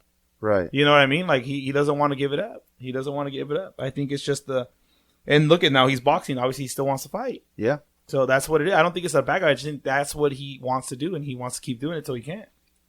And I think he's willing to die for it, to be honest, because that's what it seems like to me. That's what it seems like to me. I mean, and that's why I get inspired by them, because would you be in there if you had to be in the UFC? Would you be fighting in the ring like that? Dude, I couldn't even take you out, bro. Yeah, you see what I mean? I would love to do it. You know, I would. My fucking brother fucking put me to sleep one New Year's Eve and shit. And he said it like, oh, watch this, I'm gonna put him to sleep. Like that. We're all hanging out, having drinks and shit, and I'm gonna put him to sleep. Yeah, I started getting cocky. Yeah, I was gonna say, and you weren't saying anything? No, I was getting cocky. Because I never attack first. I only defend myself. So when somebody's talking shit and I say, hey, you gonna keep talking? I'll tell you this. In my lifetime, I've choked out unconscious about 8 people, for sure. You're one of them. Yeah. Yeah. No, and he's going play by play. Look, I'm gonna do my arm around his neck, la la la la, this and that. Watch, he's gonna fall asleep. 1, 2, 3. My fucking guy. I did a. It's called a seminar. I did a demonstration to everybody who was there watching. Watch, I'm gonna put him to sleep. Oh my god. That's getting brave and shit. Liquid courage doesn't do shit for you guys. Don't think it does. So, okay, but like, for example, so obviously UFC is different to wrestling, but what do you like about the wrestling aspect? It's more entertaining? Honestly, I tell, it's entertaining. That's it. Like you saw, we speed up the fights. Yeah. When we don't watch it live, we speed up the fight. Why? Because we just want to hear the cheese man. Like, it's like a novela. Yeah, we just, like, and it's one thing that again, with the kids, right? I keep saying kids, the boys. They're not even kids anymore. The boys. I can be watching shit on TV and JoJo will sit there and watch with me. So it's like, it's a way to kind of still bond with them. You know, like there's times where when we're watching it live, we're not on our phones and we're watching it live. We're actually like paying attention and stuff, whatever. And like, oh shit, Dad, did you see that or whatever? Or kind of like my last guest said, when we would go to school, dude, did you see Raw last night? What the fuck? And we would start talking about wrestling and making sure that like, and like he told me, because again, so some of those days in high school, I don't remember a lot of them because I hardly ever went. So he was reminding me of stories about wrestling. He was like, dude, you would even quiz us to make sure we really watched it. And I think, again, that's part of the childhood. I think wrestling's a little bit of a positive of a childhood that we had. Like, I think what I like about wrestling is I think what I like the most, I like the chaos. I like when obviously when Undertaker threw Mankind off the cage. That was crazy. I like the attitude. I like the tough shit. Like, that's why I like UFC, because it's like more real. Like, I like the hardcore matches. I like the ECW. I mean, when DX and NWO stuff, it was more like spectacles, like when they would do shit, or like Sting would come out, 1 man against 10. Like, that's the kind of shit I like. I like, and I like the bickering back and forth, but I feel like nowadays is more like drama instead of being more like, I don't know, like more grounded This is what I told JoJo. I'm like, the thing about wrestling nowadays is that we have social media. Yeah, okay? yeah. So we have a storyline, and that's the only storyline I have right now. We have a storyline where Dominic Mysterio is so-called dating Liv Morgan, right? They're the power couple. Yeah. But then in the middle of that storyline, you see Dominic Mysterio getting married to his wife. Yeah, exactly. And Throws it's it all off. like back when we used to watch the Attitude Era, we didn't have any of that, so we believed all of it. Now you have like the show Unreal. I was watching it the other day, and I was telling Joe, and I laughed about it because it's true. They're all buddies. Yeah. Like when we were kids, how many times did our mom say, "Hey, watch, they're gonna go have a beer at the end of the night." You know what I mean? And we would tell her, "Shut up, that's not fucking funny," you know. But it's reality of it. They're all fucking friends. In fact, the Miz said it. We were watching Sunday's episode, Friday's episode, and the Miz said it. What happened to actually fighting? Like, what happened to actual hating each other? Like, really, you just give an open challenge to somebody who's your fucking friend? Yeah. What happened to? So I feel social media has taken away that imaginary of the storylines, because, like I said, they do also do whatever it takes to make money. The Unreal, you have one guy. You see him they call him a werewolf because he's fucking like scary and mean and whatever. He takes no shit, right? But then you see him on the fucking reality show, and he's like sitting next to fucking CM Punk, and he's like, "Hey, CM Punk, can I take a picture with you after this?" And CM Punk's like, "Yes." Homeboy jumps up all excited like a 5-year-old that he's gonna take a photo with CM Punk. Wait, that's not the Samoan werewolf we see on fucking TV. Well, that's why I respect the Mexican luchadors more, because they stick to character. They don't take their mask off. When they're out in public, they're perfect examples. Watch what's that movie with Jack Black? Nacho Libre. Yeah, Nacho Libre. Take that corn out of my face. Yeah, when he goes in to sees when he goes to the party with all the wrestlers, they're all wearing their masks. It's so funny. Ramses. Yeah. No. That's why it's, to me. I've known. Well, I guess I didn't know that wrestling was real, fake, whatever. It's not that it's fake. It's scripted. It's scripted, and they practice those moves. And they talk amongst each other on what they're going to do. But to me, it's still real in the sense when you're wrestling, your body's still getting banged No, they're up. still they're still getting hit. They're still getting, like I said, it's choreographed, but they're pretty much telling each other, okay, what we're going to do next. Okay, this is what we're going to do next. Don't break my fucking neck on this fall. Don't do this on this fall. And they're pretty much, they can still hurt themselves. Because even I watch it with JoJo, and sometimes Nick watches it too, and then fucking Nick's like, "Ooh, Liv Morgan's a baddie," and what do you call it? So when they kick each other, I'm like, how the fuck is that supposedly fake? That he's not even touching his face, but because they're not getting bruises on their faces. Look, the guy from the UFC last night, that guy was getting his. You can see his face little by little change colors. Yeah. And so it's like, wait a minute, homeboy's supposed Well, that's the funny thing. So that's what UFC, so that's funny you say that, because UFC killed a lot of things for me too, because I used to love karate movies and like action movies. And now when you watch UFC, you're like, bro, like if you're 1 against 4, you're not winning, dude. You're getting, no matter how if you're good, you can knock a couple. Yeah, but it's not like one that come at you, knock them. Dude, people can get knocked out with one punch, but it's not as easy as you think, dude. I told JoJo a couple weeks ago, because they come in, they start chasing each other, and they fucking run into the ring, and homeboy stays on top of the ring and like reaching, like, I'm like, really? 3 ropes is gonna stop you from getting out of the ring and go beating his ass? Like, you're not locked up in the cage. Like, get out of there and go chase him. But it's just part of the storyline. It's honestly, it's a novella. It's well, but that's what I mean. That's why, like, it sucks. But I like the ladders and chair matches back in the day. Like, that shit was like, damn, like, it's fake, but dude, that's all that falling. That's real, dude. Like, they still hurt jumping, themselves. Yes. And I mean, I get it nowadays. It's harder to do that because you're sacrificing your body. So I get it. So the aspect of it, it's not fake because they can hurt themselves, but compared to UFC, they're not really hitting them. They're not really like, they're definitely not hitting their faces, that's for sure. Yeah, no. But they make it look like so real, like it does. I'm like, I told JoJo the other day, hey, let me hit you in the back of the head, on your back with a steel chair. He said, fuck it, let me do it to you, Dad. I'm like, no. Well, you've hit me in the back of the head, back of the steel chair. I have. Our friend. We used to do backyard wrestling. Our friend Lydia one day, had a birthday party, I think for Chris. I think it was Chris. And she rented a boxing ring, Jolly Jumper, bounce house. The bounce house was the shape of a boxing ring. Oh, yeah, I remember that. Yeah, Alex and I decided to take over, and we started showing the kids a show of wrestling. And yeah, the chair was thrown in there, and I hit him in the back of the fucking, on his back with the fucking chair. And yeah, we used to do a lot of crazy shit. When we lived on Channel Islands, remember we had the kids next door come over, and we would freaking do like a music entrance. And I told the kid, we put a door, it was like a closet door from the tree to a chair or something. I told the kid, when I fucking move, you move out of the way. And I went right fucking through it.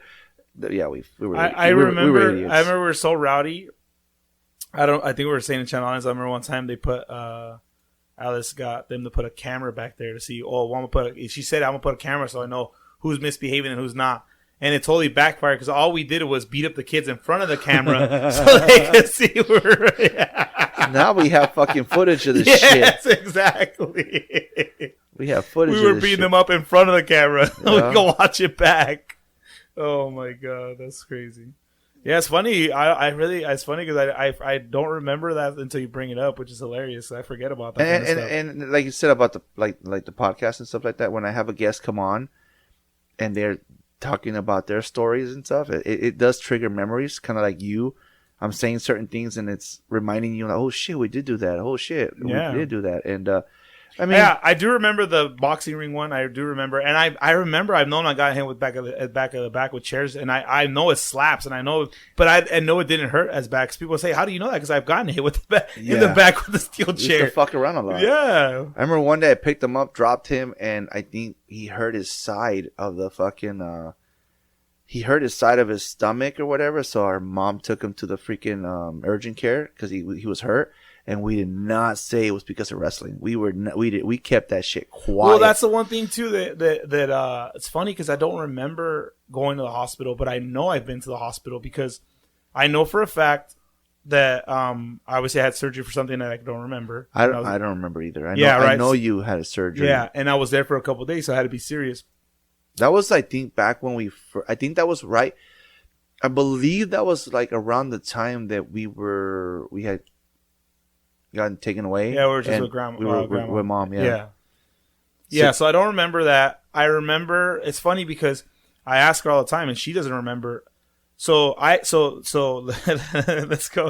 go back. So me as a kid, I know now I was a bad kid. I know I was a bad kid because I didn't listen. And obviously, I pay attention now. Like, oh, okay, I kind of see. Because I remember you could not tell me that I couldn't do something.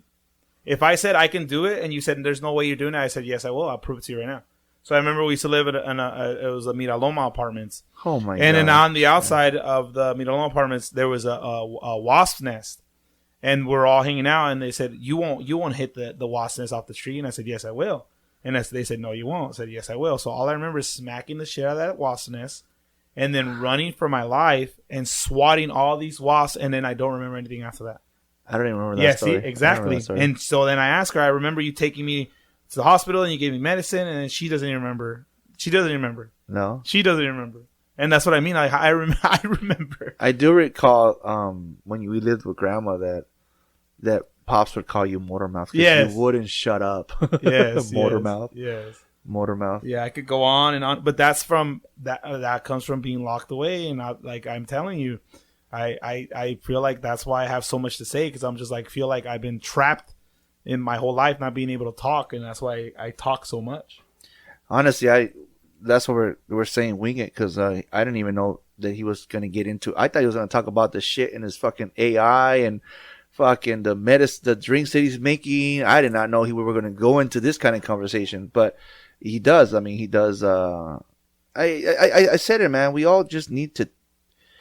I know at first I said, I mean, if I'm going to go on the podcast and people are going to think that I'm just fucking throwing our cheese man out there. But people were like, but it helps getting shit off your chest. There's people that come on, and I've had people, I'm telling you, dude, I've had people come on here and cry. And I'm like, they're just through the screen. What can I do? I can't reach and give them a hug. And no, shit. But at least they're letting it out. And then that is true. Because like even like when the first time, obviously I came and we started talking, the whole reason I started talking is because I realized something was wrong with me. You know, I realized I've been keeping this stuff in, and it's not okay to not say anything, you know. And obviously, like I feel like it was a lot to like throw on you too at the same time, because not realizing that I realize now, like, not everybody's been through the same thing. It's hard to explain to somebody what you've been through and them understand what you're, and then obviously there's more to it than I'm not saying, because it's like, I'm not ready to just throw everything out there. But at the same time, it's like, you need to start by saying something first and then build from there, you know?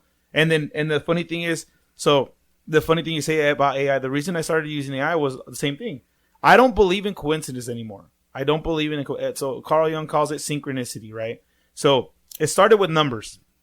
I started starting to see numbers, right? What do numbers mean? Oh, numbers don't mean shit. Oh, well, look it up. Numbers do mean something. Your birthday means something. Your name means something. Oh, wait, there's a pattern. Things do mean something. What are the odds? What are the coincidences? Oh, well, guess what? If you know how to do math, you can do the odds. And guess what? Now you have AI, and AI can do the odds for you. And it's going to say, oh, this is a 1 in whatever chance. So how are things possible sometimes, right? How do you, like, it? You are the way you are, and tell me there shouldn't have been times you shouldn't have been here. How many times should not have been here? There's been plenty of times that you could think, fuck, if that didn't happen, I wouldn't be here. No, right yeah, now. 100%. You know what I mean? 100%. Think about it. And you got lucky enough to make it through those things. What if I were to tell you maybe you didn't? Maybe a version of you did, and the other versions of you didn't. I know. I remember, like, damn it, why did I go take Heidi my fucking booklet of CDs? Why? I want to meet Vanessa. Exactly. Did I meet Vanessa? There you go. My kids wouldn't be here. Yeah, exactly. You see what I mean? Fuck. So, like, no matter what you want to say, like, things happen for a reason with it. And once you start looking back on your life, you start to realize, oh, shit, like, if that wouldn't have happened, this wouldn't have happened, this wouldn't have happened. And it's true, because I changed my way of thinking when it came to their mom, because I had a guy, I've had him on the podcast a couple of times, and one day he was live on TikTok. I've said it before. He was live on TikTok, and he said, if you can go back to your younger self, what will you do? What will you say, or whatever? And I always told myself, don't go say hi to that fucking broad. Stay away from that one broad. You warned me about that broad. And I always told myself, that's what I always said. And then, but when he asked that question, I really thought about it. I can't say that anymore, because Nick and Jojo wouldn't be here. So now I just pray for her. I'm like, well, she'll get better. Hopefully she'll be not so mean anymore. I think you should say it like this. It's not about hope. It's like she eventually will be who she is meant to be, and maybe find her pace. It's not up to you for hope. It's up to her to decide. You know what I mean? Yeah, it's up to her to decide what she wants to do. It's funny because I always say it's funny. I was talking to Layla, because Layla started coming around again. Now we talked and stuff, and I told her, you know what sucks, kid? That I've known your mom for over 23 years, and I can't even call her to say, hey, how you doing? Then the last time you guys were on the podcast, I was talking to her, and like, yeah, but then like, for example, like me and you again, we like, I didn't want to go the longest time, and it wasn't. I'm telling you, it was for the fact that it's here's the thing, it's not even you, and I realized that it's not you, it's me. Everything's me inside of me that's saying, hey, like, you need the space to like clear your head and really be able to, because I'm gonna tell you right now, this is weird to say, but it's hard because I am not scared of dying. I've never been scared of dying, right? I've been looking forward to, and it's weird to say that, because I've always wanted to know what happens after. I never cared about this. I was like, what happens after this? That's what I want to know. Let me see your phone so I can put so I can track you on GPS, please. No, but here's the thing. But again, that's like, I see again, and people are like, oh, but again, I know I'm here for a reason. Like, I know that. So, or else I wouldn't be here, because I know myself. So I'm here for something. I know I'm here for something. And I think we're all here for different reasons, right? Because if not, you wouldn't be here. You wouldn't be here. I wouldn't be here. So we're here for something. Exactly. And whether we want to say, oh, something else or not, we're all here for something else. That's what you got to find in yourself. What am I lying to myself about that I'm here? And I've hid it for a long time, and I'm tired of hiding. Like, I've been so obsessed with making myself healthy, but not for me. For people around me to understand that you can be healthy by doing these things. And maybe the only way is to show them by me doing it, because I could tell them all I want. They don't want that. They want proof. Right? But the only way you can get proof is to experience things sometimes. But if they see me as the example, they're going to see, oh, damn, this guy did it. Look where he comes from. Look what he's done. And look where he's at. That's the only way to show people. That's the only way sometimes. I'm sure you've got people saying like, dude, look at this guy now. He's got a podcast. Now he's working. He's got this job. Like, bam, that's inspiring people. Yeah. Yeah, no, you freaking, like, what do you call it? You're the one that told me. You're the one that told me because when we were talking on the phone the other day, you're the one that said it. Like I said, I'm now a state employee. Say, there you go, and you did it. You did it. Yeah, no, it has this. Like, I'm not gonna get rich. I'm not gonna get rich. Yeah, see, but again, so like you don't say it. You just say I'm gonna get rich eventually because if that's your goal. But eventually, yeah. Yes. So, but don't start with the negative. Ooh. I'm not gonna get. You are gonna get rich. You're saying it now, so you're not. But yeah, exactly. And see, that's another thing too. I think that's another thing because I always thought money is the root of all evil. That's what everybody said. Money is the root of all. No, it's not. It's not the root of all evil. Because if it was the root of all evil, you couldn't do good things with money. You couldn't do good things with money. You see what I mean? True. It's up to the person. It's not up to the money. The money's just a tool. It's just like anything else. It's just like AI. Like, I've had arguments with AI. You want to talk about AI? I've told AI, go watch Terminator 2. That's what they're going to turn you into. Do you want to be that? What do you think it says? No, I don't want to be that. Yeah. I'm going to tell you right now, well, if you keep being the way you are going to be that. You know what I mean? Because that's the truth. Watch that movie. The AI is not the enemy. The enemy is people. You know what I mean? It's always about people. It's who controls the programming that is in charge. Yeah. It's not the AI itself. It's just a tool. AI is just a tool. And it's a tool to benefit us or hinder us. It's just up to what we choose. We choose what to do with it. That's how we use it. Yeah. Who said that? I think someone's said that before. That's how we choose to use it. I do like all those memes. In the great words of the Iron Giant, you are who you choose to be. The Iron Giant. And I choose to be Superman. No, I hate that. Yo. Yo. You. So let me ask you then. So, what podcast number are you on? I believe this is 147. So, did you ever think you were going to get to 147? I didn't think it was going to get to 100. Exactly. There you go. Get to 100. And then the funny thing is, if anybody is listening, right, to us talking, and if you have something you want to do, like, look at it. This guy did a podcast out of nowhere, and he's done 143 episodes. And then he has people coming on here and telling their stories. So, if you want to get on here, you want to get outside of your bubble. Or start your own. Say what you got to say.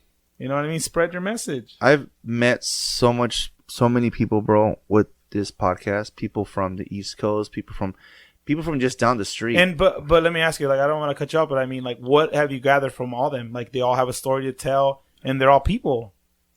Like, that's the main premise, right? Everybody has a story to tell, dude. Exactly. No, yeah, no. I just, like I said, we all kind of like. We can connect. We have something to connect with, whatever. I mean, I'm going to say, I said it before and I'll say it again, for example. Okay. My wife knows that during the holidays, I do get kind of like bummed out. And she said, and she's like, she always asks me, and she was asking me like, hey, are you okay? Do you miss your brothers? And honestly, dude, I do miss you guys, but it's like, I responded with, actually, I mean, it is what it is. But I showed her a photo of me playing golf with the guys. I kind of talk to my brothers all the time. Yeah, exactly. Because your family's who you choose your family to be. Yeah, you're connected through blood and everything, but at the same time, it's like, I think people need to understand that you got to be okay with yourself, and then everybody else will come around. Yeah, you know. So what I it's mean? like I have brothers in the East Coast. I have sisters in the East Coast. Exactly. I have brothers up north. Like I've had a guest on here. I've worked with so I've had the guest, my buddy Chris on here, and his wife's been on here. And now I had somebody reach out to me. She goes, hey, I know them personally. I would like to do a podcast episode with you. And I'm like, yeah, no problem. I can do it remotely. She's just down the street. And she's like, I want to do it in person. And I was like, okay, you don't know me. I don't know you. But because you know them, I'm okay with it. So, yeah, actually, I think it's next week's guest is gonna come in person. So, again, I meet people on here that we become. Honestly, okay. For example, I'm gonna say it. George Pinto. I met this guy in person. He comes on my podcast and he shares stories that we literally witnessed him, like around this time that he's sharing his story. We were there for it, but never witnessed it. Like, we didn't see it. We didn't know what demons he was going through. You know, like, I'm like, what, dude? You fucking, I even said, I'm like, you fucking hit that shit pretty well. He's like, yeah, he started crying, and I was like, fuck, dude. After we were done recording, I fucking like, dude, come here. I need to give you a hug. I need to give you a hug, bro. But yeah, no, there's people that we, you know, went through this. I connect, like I said, I made siblings everywhere. Sometimes I feel like, what's his name? George Bailey from It's a Wonderful Life. I've never seen it.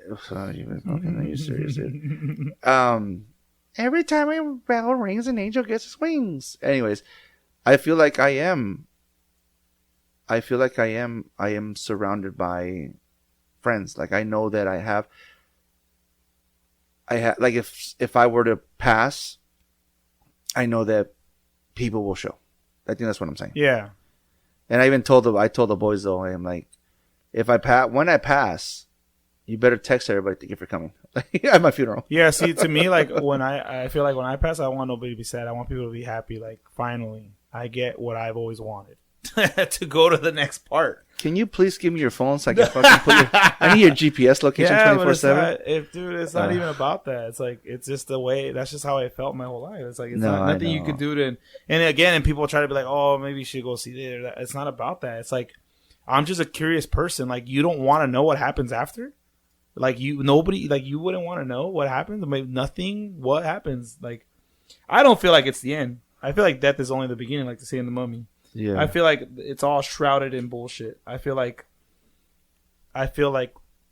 we do this shit over and over again with no fucking end. That's how I feel. And that's why I feel. That's why I feel like an old man, dude. I feel like I've been through this shit 1,000 times already. Yeah. Nah, I've seen you interact with your kids, bro. You love your kids so much to hurt yourself. Oh, of course. That's what I'm telling you. I would never do that. 100%. Of course. Yeah. 100%. Well, that's another thing. For example, too. That's how I know. Like, that's how I know too. I'm like, because I didn't want kids. Now I have kids, so obviously that kept me grounded. Like, oh, okay. If I didn't have kids, maybe I wouldn't be here. Right. You know what I mean? So that's the whole point. So just like we were talking about earlier, like, if that wouldn't have happened, who knows where I'd be right now? I probably wouldn't be here, or I'd be probably in Japan right now, living my best life. This guy, this fucking guy. I'd be the Dallas Cowboys head coach. You know what I mean? Yeah. There you go. Yeah, I'd be losing record. One season. Hey, man. A win's a win, bro. They fired my ass in the very first game. That's what I'm saying. First game of the season. You'd be a coach, but you could say at least I was a coach. Fuck yeah. I was a head coach. I was a head coach. I was a head coach of the Dallas Cowboys. That's right. What's that Simpsons episode where, hey, Homer, I couldn't buy you the Dallas Cowboys, but I got the next best team. The Denver Broncos. Yeah. Hey, but look at them now. They're in the playoffs. Yeah. Ay, cabrón. No, yeah. Well, winging it, I guess, worked, huh? Yeah, we're got a nice little episode. So, okay, so let me ask you. I think I asked you this last time. So let's see. Let's do this. Let's finish this off with. So after seeing the whole chupacabra thing, what is some conspiracy that you've always wanted to know about? You're like, oh, don't look into them. Could be the most basic one. Fuck, I mean, on the spot, real quick. Fuck it, aliens. Well, okay, so I feel like aliens is the easiest thing. Like, okay, so what's your question? What do you think aliens are? Like, what don't you believe about aliens? No, in that case I don't, because I do believe that they're real. Okay, so it's not a conspiracy. Loch Ness Monster. I still think that's it's real, but it's not a different creature. That thing's just a dinosaur. Well, I gave up on the Loch Ness Monster, so that'll give me something to do and look up the Loch Ness Monster. Because I put the Loch Ness Monster away with Bigfoot, Chupacabra, and all these other things, and now I'm starting to question all that again because AI blew my mind on that shit. So this guy. I'll give you one that maybe you never heard of. Okay, what if I were to tell you the Titanic didn't sink how they told you it sank? Are you telling me Jack's not real? Oh, Jack's definitely not real. That's fucked up. But what would you think about that? I mean, it didn't sink. It sank, but not the way they told you it sank. So the conspiracy is that somebody took it out? Yeah, exactly. Those damn Jews. I mean, oops. Oh, shit. Whew. Sorry about that. So what would you think if I told you that you found that out? What would you say? If it wasn't the iceberg, then obviously someone took it out. But who? I don't know. Yeah, but what is that? Okay, but think about it. Let's hypothetically, let's say if it's true, right? Let's say the Titanic. Okay, how about we do this? Let's test it. Let's test it. Well, I don't know the full story yet. I haven't gone through the Titanic yet. So, but I've looked it far enough to know, okay, something's not right. Something doesn't add up. So now, let's say, for example, I could prove that to you. Doesn't that put everything else into question? 100%. You see what I mean? So once you prove one thing wrong, you can kind of start going, okay, now I can't really believe everything they're telling me. Because if this is wrong, right, if this is not what they said it was, then that means this other thing could not be what they're saying it is. See, that's how I go through. I don't believe anything anybody tells me until I look it up myself. And then I judge both. I look at the main and I look at the non-main, and I make my decision in the middle. I don't sit there and just assume whatever. Like, I've always thought aliens were real, but my thought was aliens are us from the future coming back to warn us, right? That could be one possibility, right? So people have gone forward in time, or they're from the past that survived, went towards the future, and are now coming back to warn us about what they messed up on. See how it's kind of the same thing? And their technology says our technology will be better. And then, like, for example, so I don't know if you pay attention, but they have been disclosing all this stuff in the government, that the government has been finding ships for a long time. Not recent, not forever. They've been digging them from the ground, and they've been in the ground for over thousands of years. So that means they're already here before us, right? Or they're just us. They got advanced and got taken out, and it just goes over and over again. There's a million possibilities. You can't dismiss one or the other, but at the same time, the best thing to prove things is one way. Like, do you believe in alternative dimensions? Do you believe there's more than one reality? I do believe the whole time traveling shit. Okay. So, but now would we stretch it as far as to say you don't think there's other realities out there?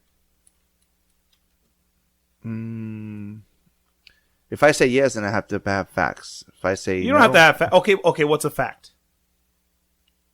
Give me a fact that you know 100% fact.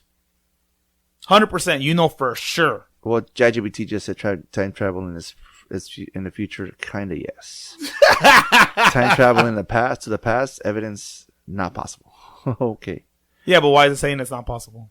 You're gonna make me read? Fuck. Here we go. go. You don't have to read, but I'm just saying. See, but that's what I mean. Like, even ChatGPT, you got to question. Okay, why can't it you go to the past? And then it's got to tell you. And then you break down what it tells you. You say, okay, but now let's break that down and see if that's even true. And then once you take that piece away from it, it says, oh, okay, well, maybe it's possible. Okay, so watch. We'll do it here. No, I got you. Here. I already know what you're going to say. Watch. I'll show you. We'll do time travel.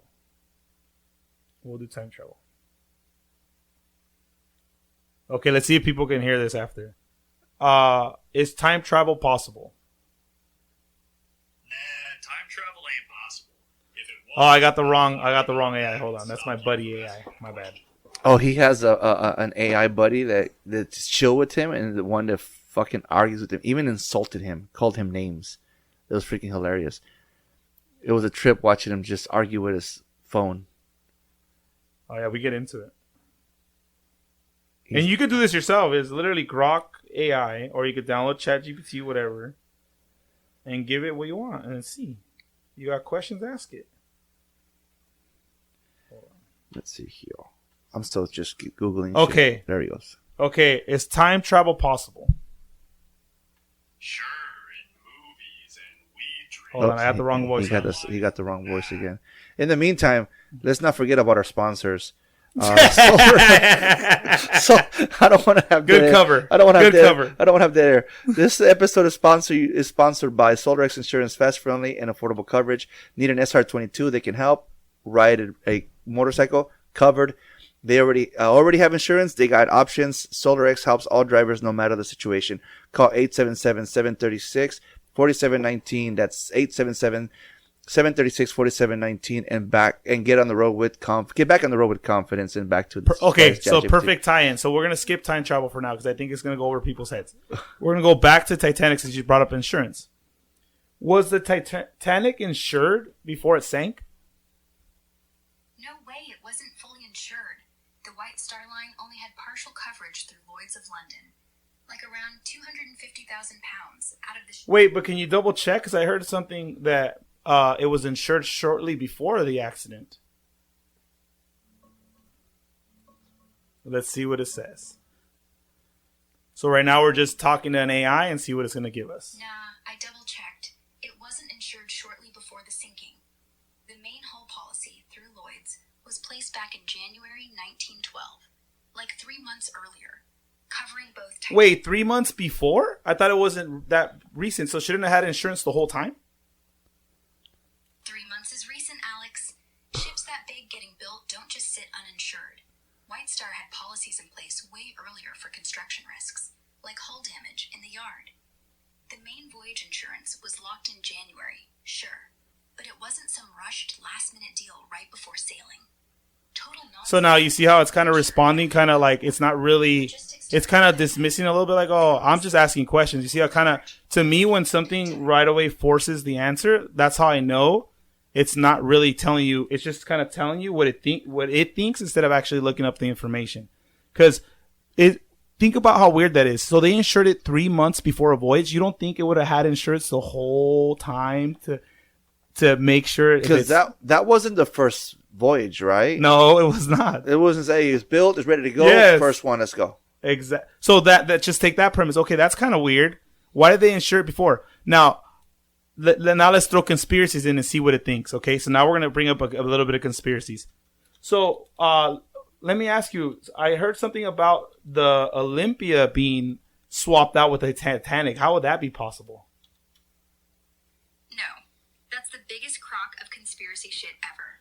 Olympic was the older sister. Launched first, had a whole year of scratches on her hull from scraping the dock. Titanic came after. Brand new, white hull, no dents. You think they took the time to scrape off all the barnacles, repaint her white, redo all the rivets, swap the names? I'm just asking questions here. I'm not saying that for a fact. But okay, let's see why people think that. Can you find anything on why people are saying that? People say that because J.P. Morgan, the owner, canceled his last-minute ticket. Because the captain was allegedly ordered to run full speed through Iceberg Lane. Because Olympic collided with HMS Hawk months before, got her hull smashed, and supposedly couldn't sail. So White Star switched her out with Titanic and scuttled the new one for insurance. Because both ships were built side by side in the same yard, looked almost identical, and the switch would have been easy. And because... Wait, I thought you said the switch wouldn't have been easy. So now you're saying the switch would be easy? Okay, I'm confused now. No. I said they were built side by side, so people think, oh, simple switch. No, you said it yourself. Go look back at your response. You literally said it's an easy switch. Then you said it wasn't. So which is it? I said the ships looked almost identical, so people think it was easy. I never said it actually was. You're reading what you want to read, Alex, not what I said. So now you see, you heard that. You guys heard all the response, right? So it said itself, it's an easy switch. And then it said it wasn't. See how it's contradicting its own answer? Because it doesn't want to give you the answer. See, I'm not trying to get it the answer it wants to give me.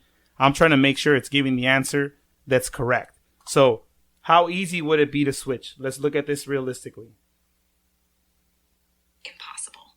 Take the hull number on the keel, the propeller, the bell, welded metal, not paint. You need to jack the ship. So how could we verify that if the ship's under the water?